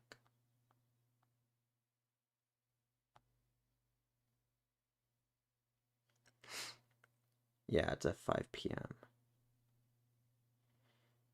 Yeah, 5 p.m. So I have to leave at like 3. Hey, Mizzo, the quality looks ass. Can't read what you were typing. Oh, really? What the? Okay, let me see. Oh, what the heck? Wait, why does it look like that? Ew. What the actual heck? Hold on. Why are you like this? Who? What the? Anyone know how to fix this? Zoom a bit? I guess I could zoom, but oh, like that? Is that better? Let me see. I can't even tell if that's better for you guys. And honestly, this hurts my eyes. Like this is too zoomed in. Yeah, better. I mean, I guess it's better for everyone, but this hurts my freaking eyes.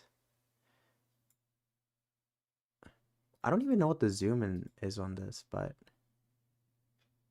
I guess it's better. It's probably better for everybody. It just feels so lame. Like, let me see. I mean, I guess I'm okay with it if you guys are okay with it. Let me look at the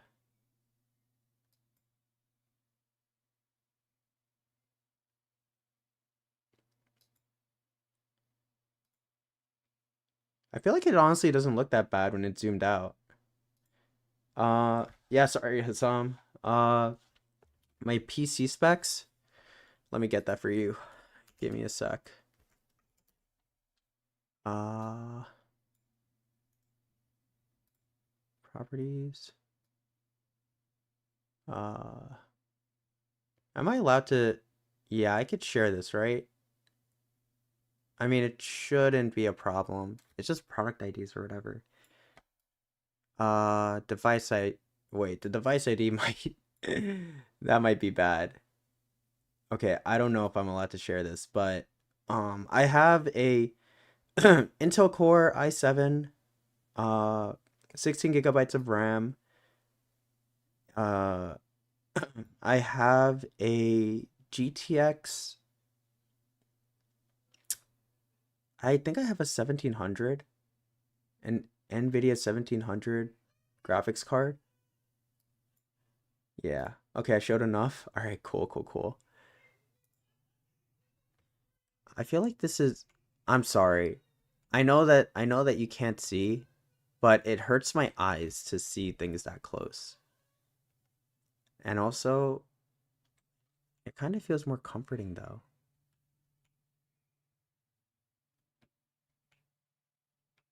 Nah, I don't like it. I like it zoomed out. Sorry. Sorry, Mizzo, but maybe if you have a TV, you could watch it on your TV.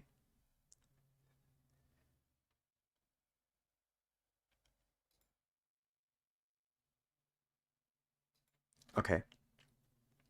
So, the next thing to do, um, unblock logic and polish slide. I'm down to polish things.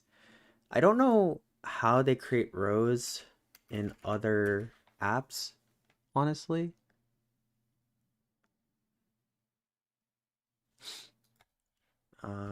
List.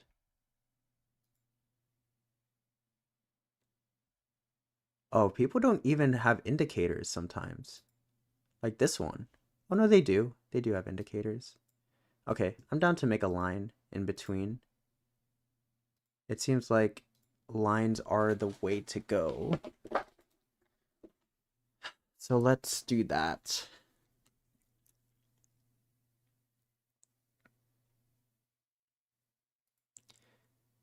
All right, let's see. So it's a slidable.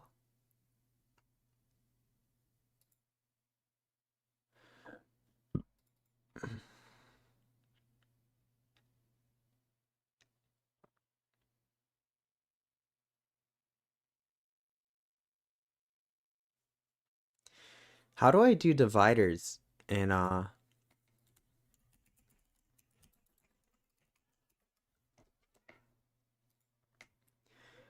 let's see.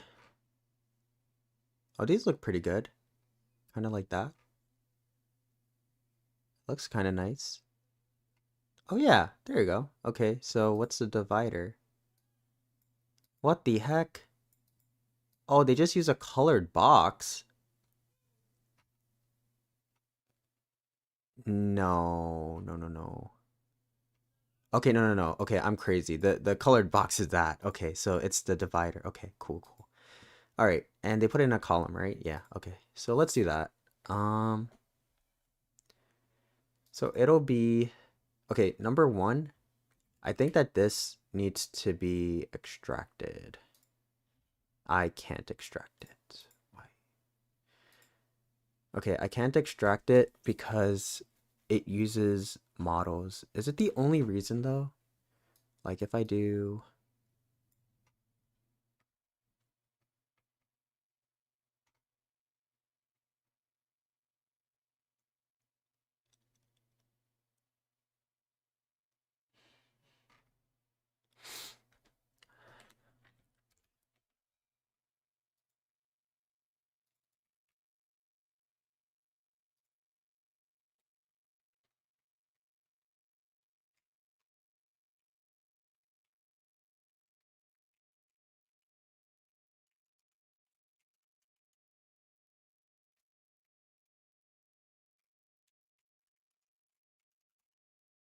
blocked apps.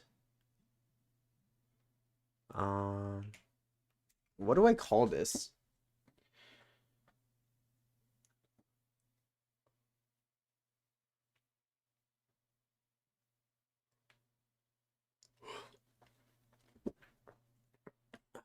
I don't know what to call this thing.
Blocked apps.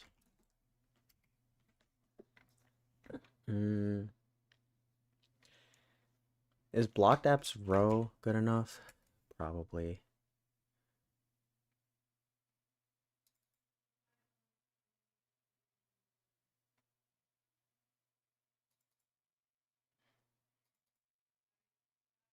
I mean, do I even use this anywhere else? I don't. So honestly,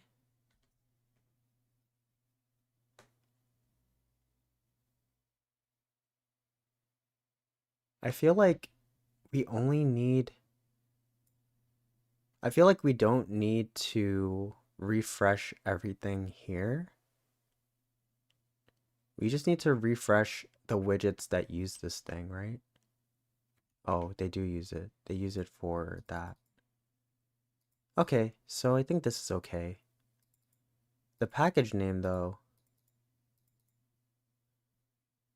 uses the filtered block app list, and that uses this. I feel like this. I feel like this can be moved in. Yeah. Oh, filtered block app list. Oh, it's used in all of these. Okay. What is the package name used for? Package name. Okay, it's just used for the title right now.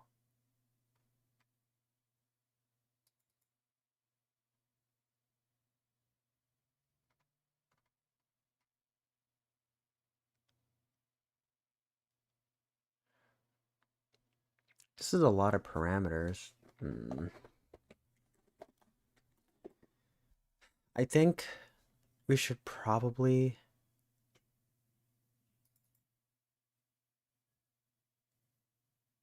Oh, it passes the blocked app list.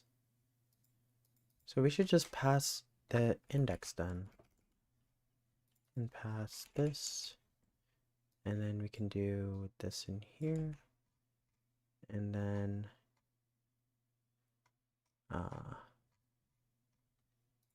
we can do index int index and package name can go here. That works, right? Filtered block app list, passes it in, index. I wonder if we even need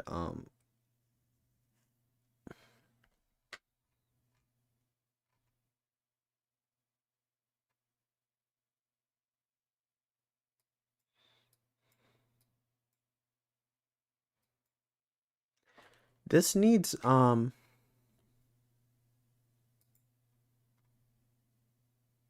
Okay, this needs both of them actually.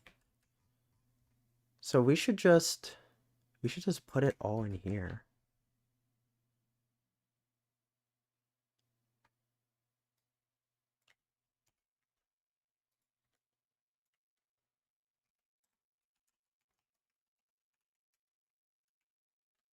We should just do something like this.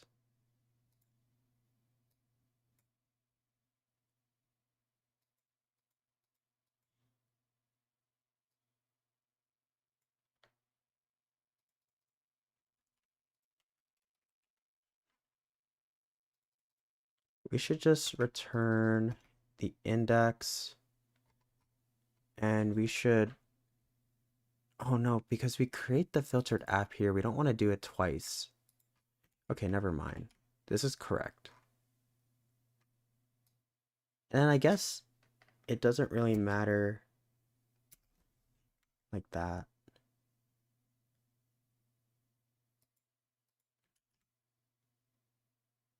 That's pretty good, I think.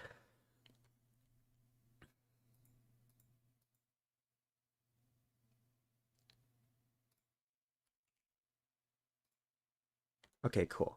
All right, everything goes back. Nice.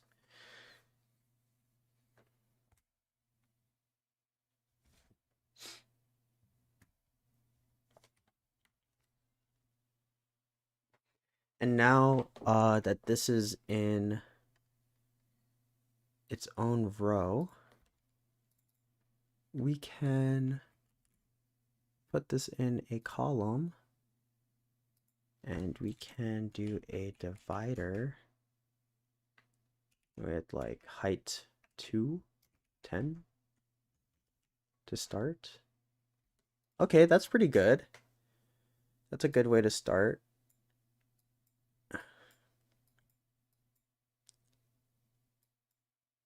Seems a little bit weird.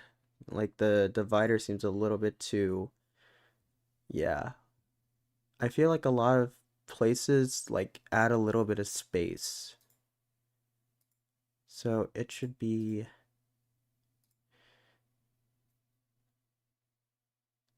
height, thickness, indent. Okay, let's write indent. 10. Okay, indent works pretty well. So let's do like 20. Okay, 30. I also feel like this indent shouldn't it be based on the width of the phone rather than a flat value? I don't know. But I do know that this looks clean enough. Height, thickness, indent, and indent color. I think that's good enough.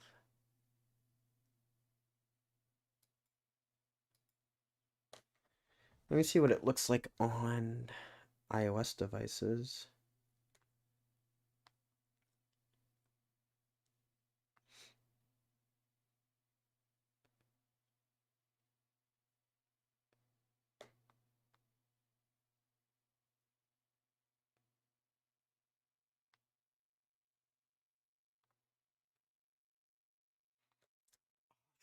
I forgot.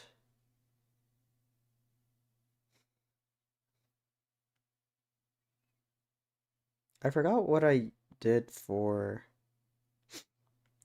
like, I forgot where I can find apps. Like, you know how there's like a list of apps? Like, where can I go to?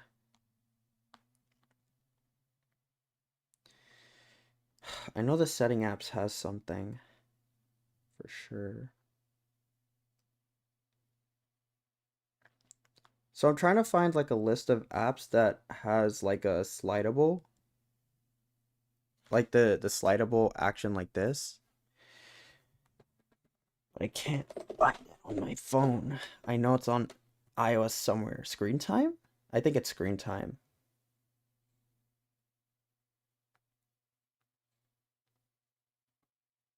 It is.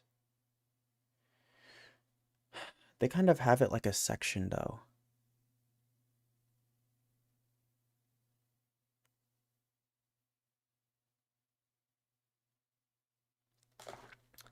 Should we have it as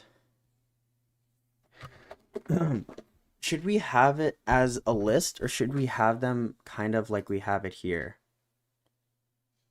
Like should they be their own blocks? And also, isn't this kind of like a lot of space? Kind of feels like a lot of space. Let me see. Modal sheet. List view, margin, padding. Left, top, bottom is 10 and 10. Let's do 5 and 5. That looks better, right? No, it doesn't.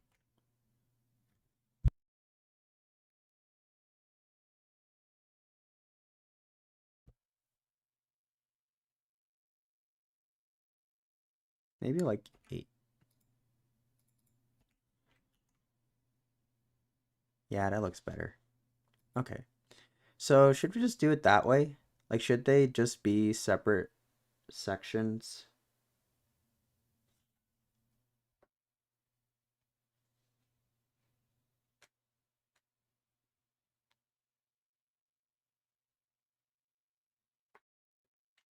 Okay, no. So the way that they have it, okay, the way they have it on iOS is it blends in with the line. Oh, how do we do that? Probably we do something like container margin 0 or what is it? Edge insets all 0. That doesn't work. It might be the spacing of this.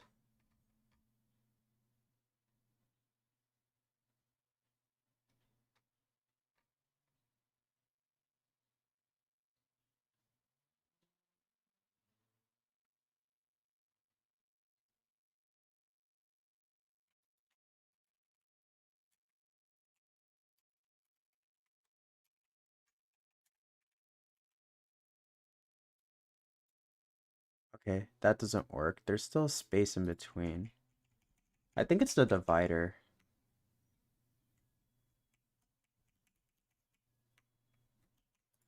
Let's see. Flutter, divider, margin 0.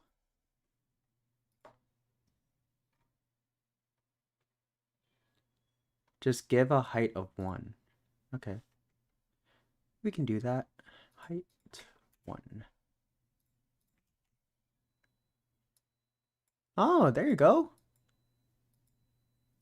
Oh, I guess the actual thickness is different from the height. Whoopsies. Okay, cool. So that looks pretty nice, right? That looks pretty good to me.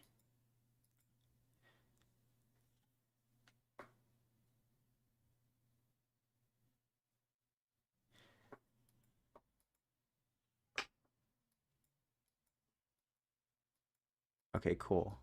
I like that.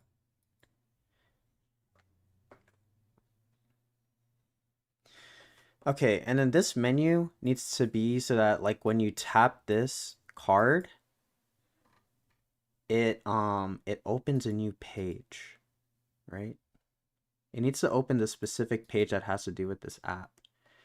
So card, is there the where's the tap functionality? Is it in the tile? It's in the tile. So we'll do it here on tap.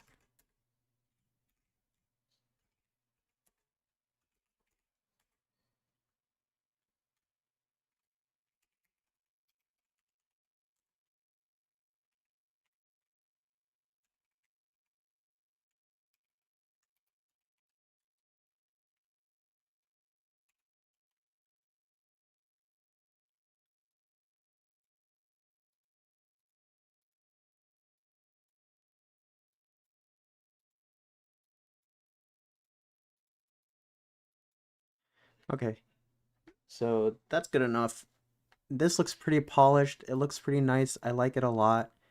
The only thing now is that this list needs to like it needs to be adjusted to the height so it doesn't look funny.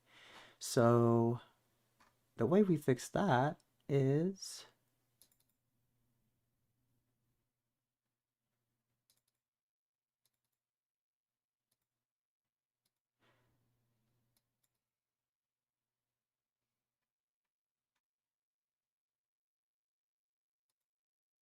why is that happening actually?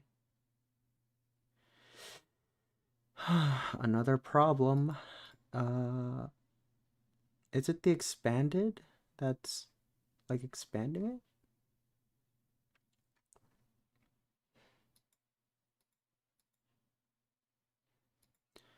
I mean, I'm pretty sure it's this, right? Like I'm looking at the right thing. Yeah, it is. Why does it extend out like that?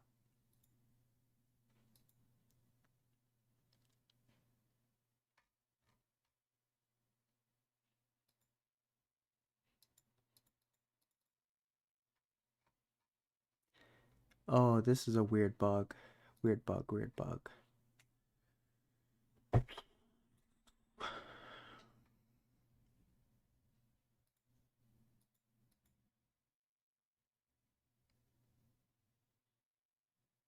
I wonder what's happening here.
Top right. All right, let's see how that works. Okay, that's a lot better. It does need to be a little bit more curved because I'm seeing a little bit of a bump. Maybe like 10. That's pretty smooth, right? Yeah, that's pretty smooth. It's pretty good. All right, cool. That looks better already. Hey Kamar. By the way, I'm from the Caribbean. Oh, cool. Is it warm in the Caribbean? Because I'm from New York and it's very cold.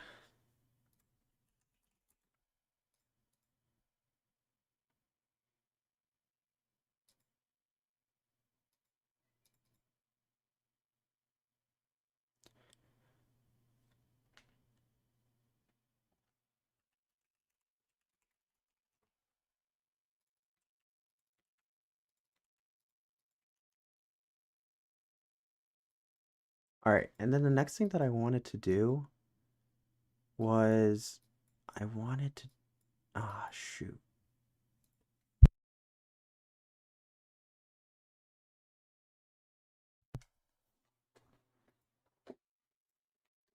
Forgot what I was gonna do. It's very warm right now, but breezy on the outside with all the trees and bushes. Well, it still sounds nice.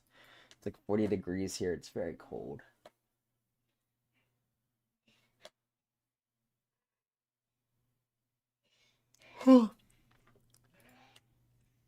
Oh, that's what we were doing. I need to write down everything that I'm dealing with. Fix height of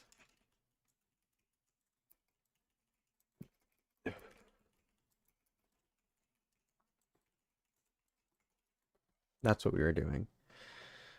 And I don't even know why this is happening. Let's see. It's a container for sure. It's not the width. I mean, if I do this, will it what'll happen?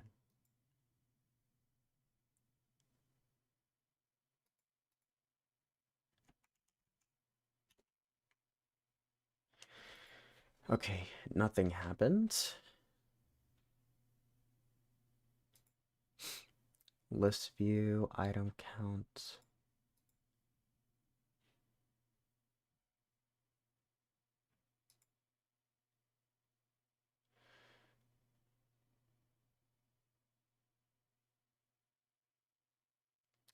It must be that the list view is extending. So it needs to like, oh, it needs this. Shrink wrap equals true, right?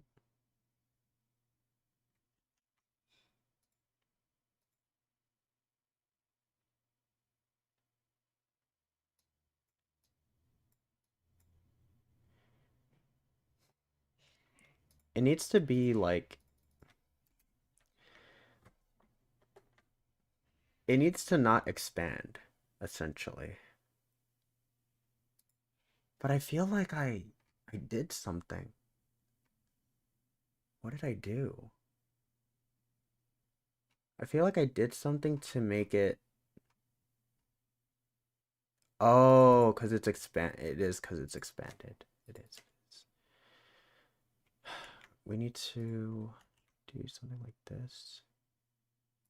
This probably breaks it. Yeah, it needs to have a height.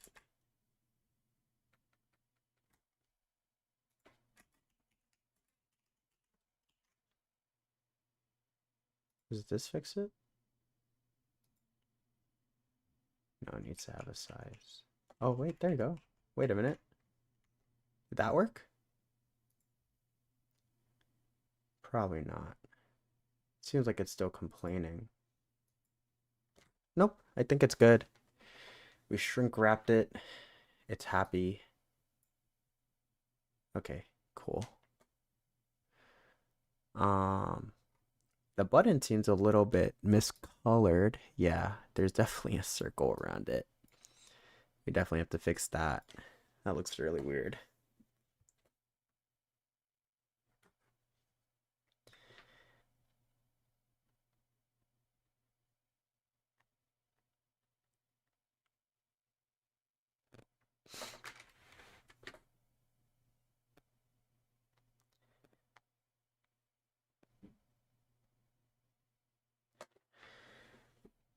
Hey Manon, what am I building right now? I am flushing or cleaning up the this blocked app list. Oh, this is bad actually. 'Cause this is for every row. Oh, that's gross. Okay, the corner needs to be only.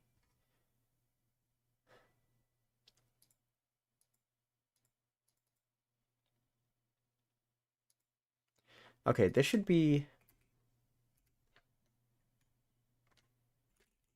index is equal to 0. No, no, no, no. It should be okay, it should be border radius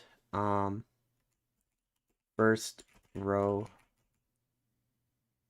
radius, right? Yeah, first row border radius. And this should be equal to border radius of, okay, let me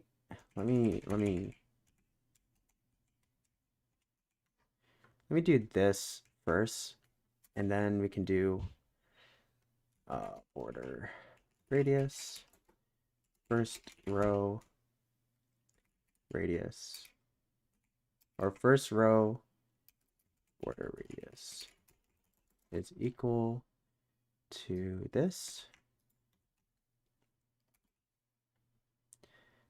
Um,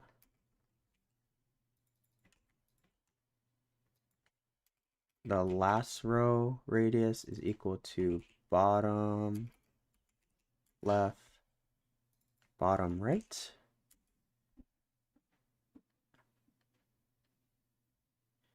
And then what we do here is we say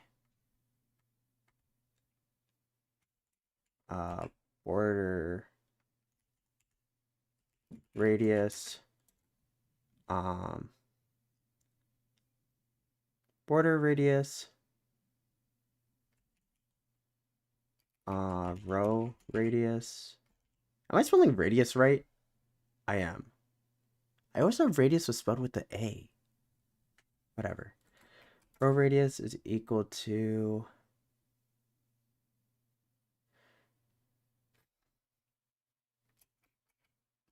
it's equal to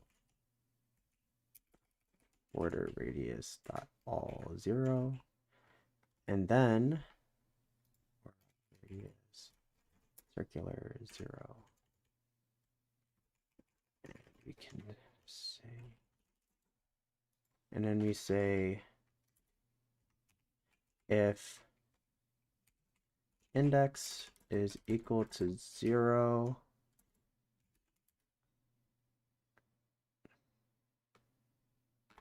is there a switch statement in Dart? I swear there is. If else switch. Okay, there is a switch statement.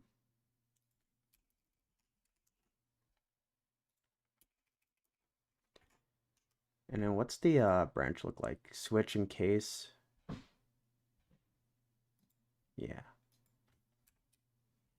Case 0. Do I need an index? I do. Uh,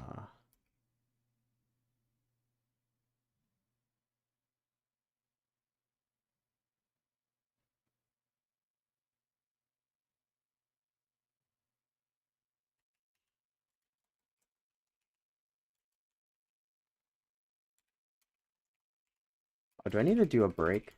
Is that how it works? Do I need a... Oh, I don't need a break. Never mind. Case... Uh...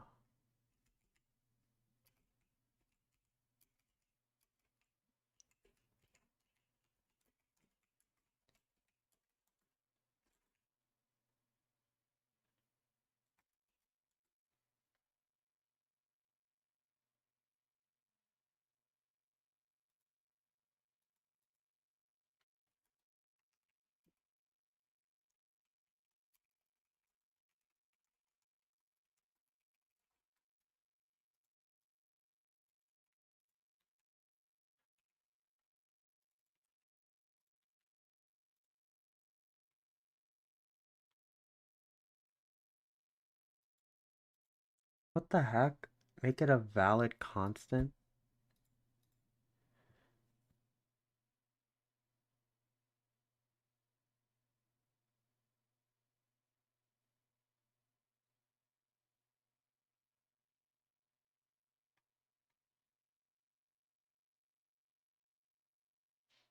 Okay, I shouldn't be using a switch statement. Never mind.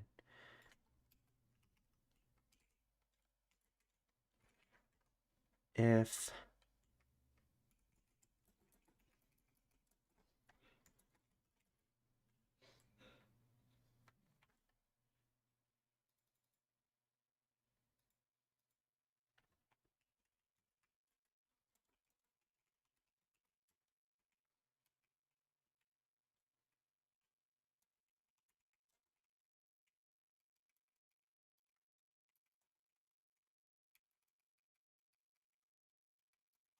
how do I do else if? Oh, there you go.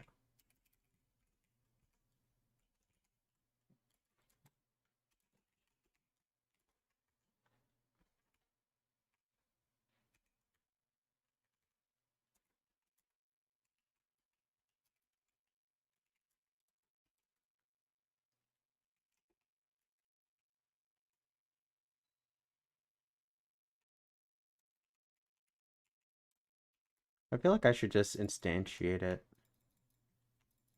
Like I should just do this.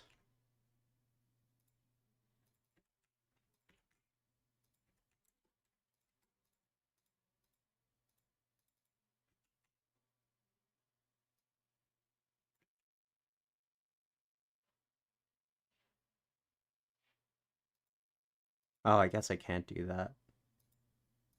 I thought that it would accept it because it's in an else statement, but I guess it can't do that. So, I guess start is weird like that. Yep. Needs to be instantiated outside an else block, which doesn't make any sense because no, I guess that makes sense because if it's in an if block, doesn't necessarily mean it's being instantiated every time. Also, could I make this nil? I can. Okay.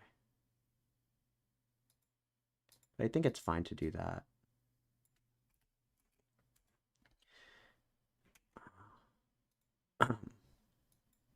Yep. There you go. There you go. And there you go. Nice. Everything looks good. Nice, nice, nice. Looks pretty good to me. Cool. Switch cases really do work well. Uh, wait, let me see. You are doing such a brave thing coding live. That's very creative and thoughtful. Oh, thank you. Switch cases do work well on Android mobile app in Java. We usually stick with if and else if. Yeah, I think that's what I ended up doing. Wait, switch would do the same as if else would, so just why did it just give an error? It gave an error because on Flutter, apparently, which is very weird, but I guess it makes sense, is that you can't do a that everything inside a switch statement, the cases need to be a constant. So you can't use variables because variables aren't constants. So in this sense, I was trying to use a variable here, and technically this variable can change, and Flutter did not like that. And it says that if the value that should be matched isn't known, like it's not a constant, then rewrite the code to not use a pattern. And the reason why is because let's say that for whatever reason this list is undefined and this linked is wrong.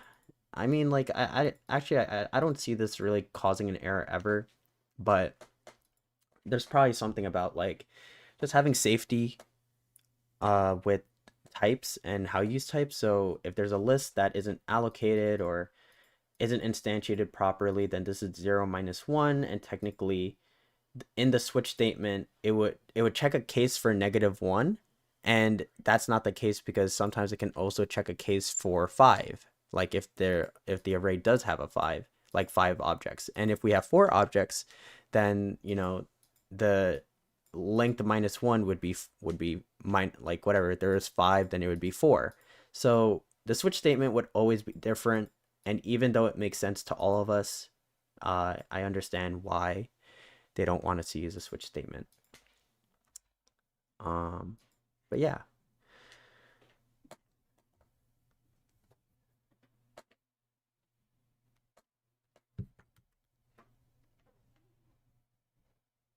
So let's see. Uh, I think that's good enough for now, right? I'll probably eat in a little bit. This seems pretty good to me. Like good enough for now, right?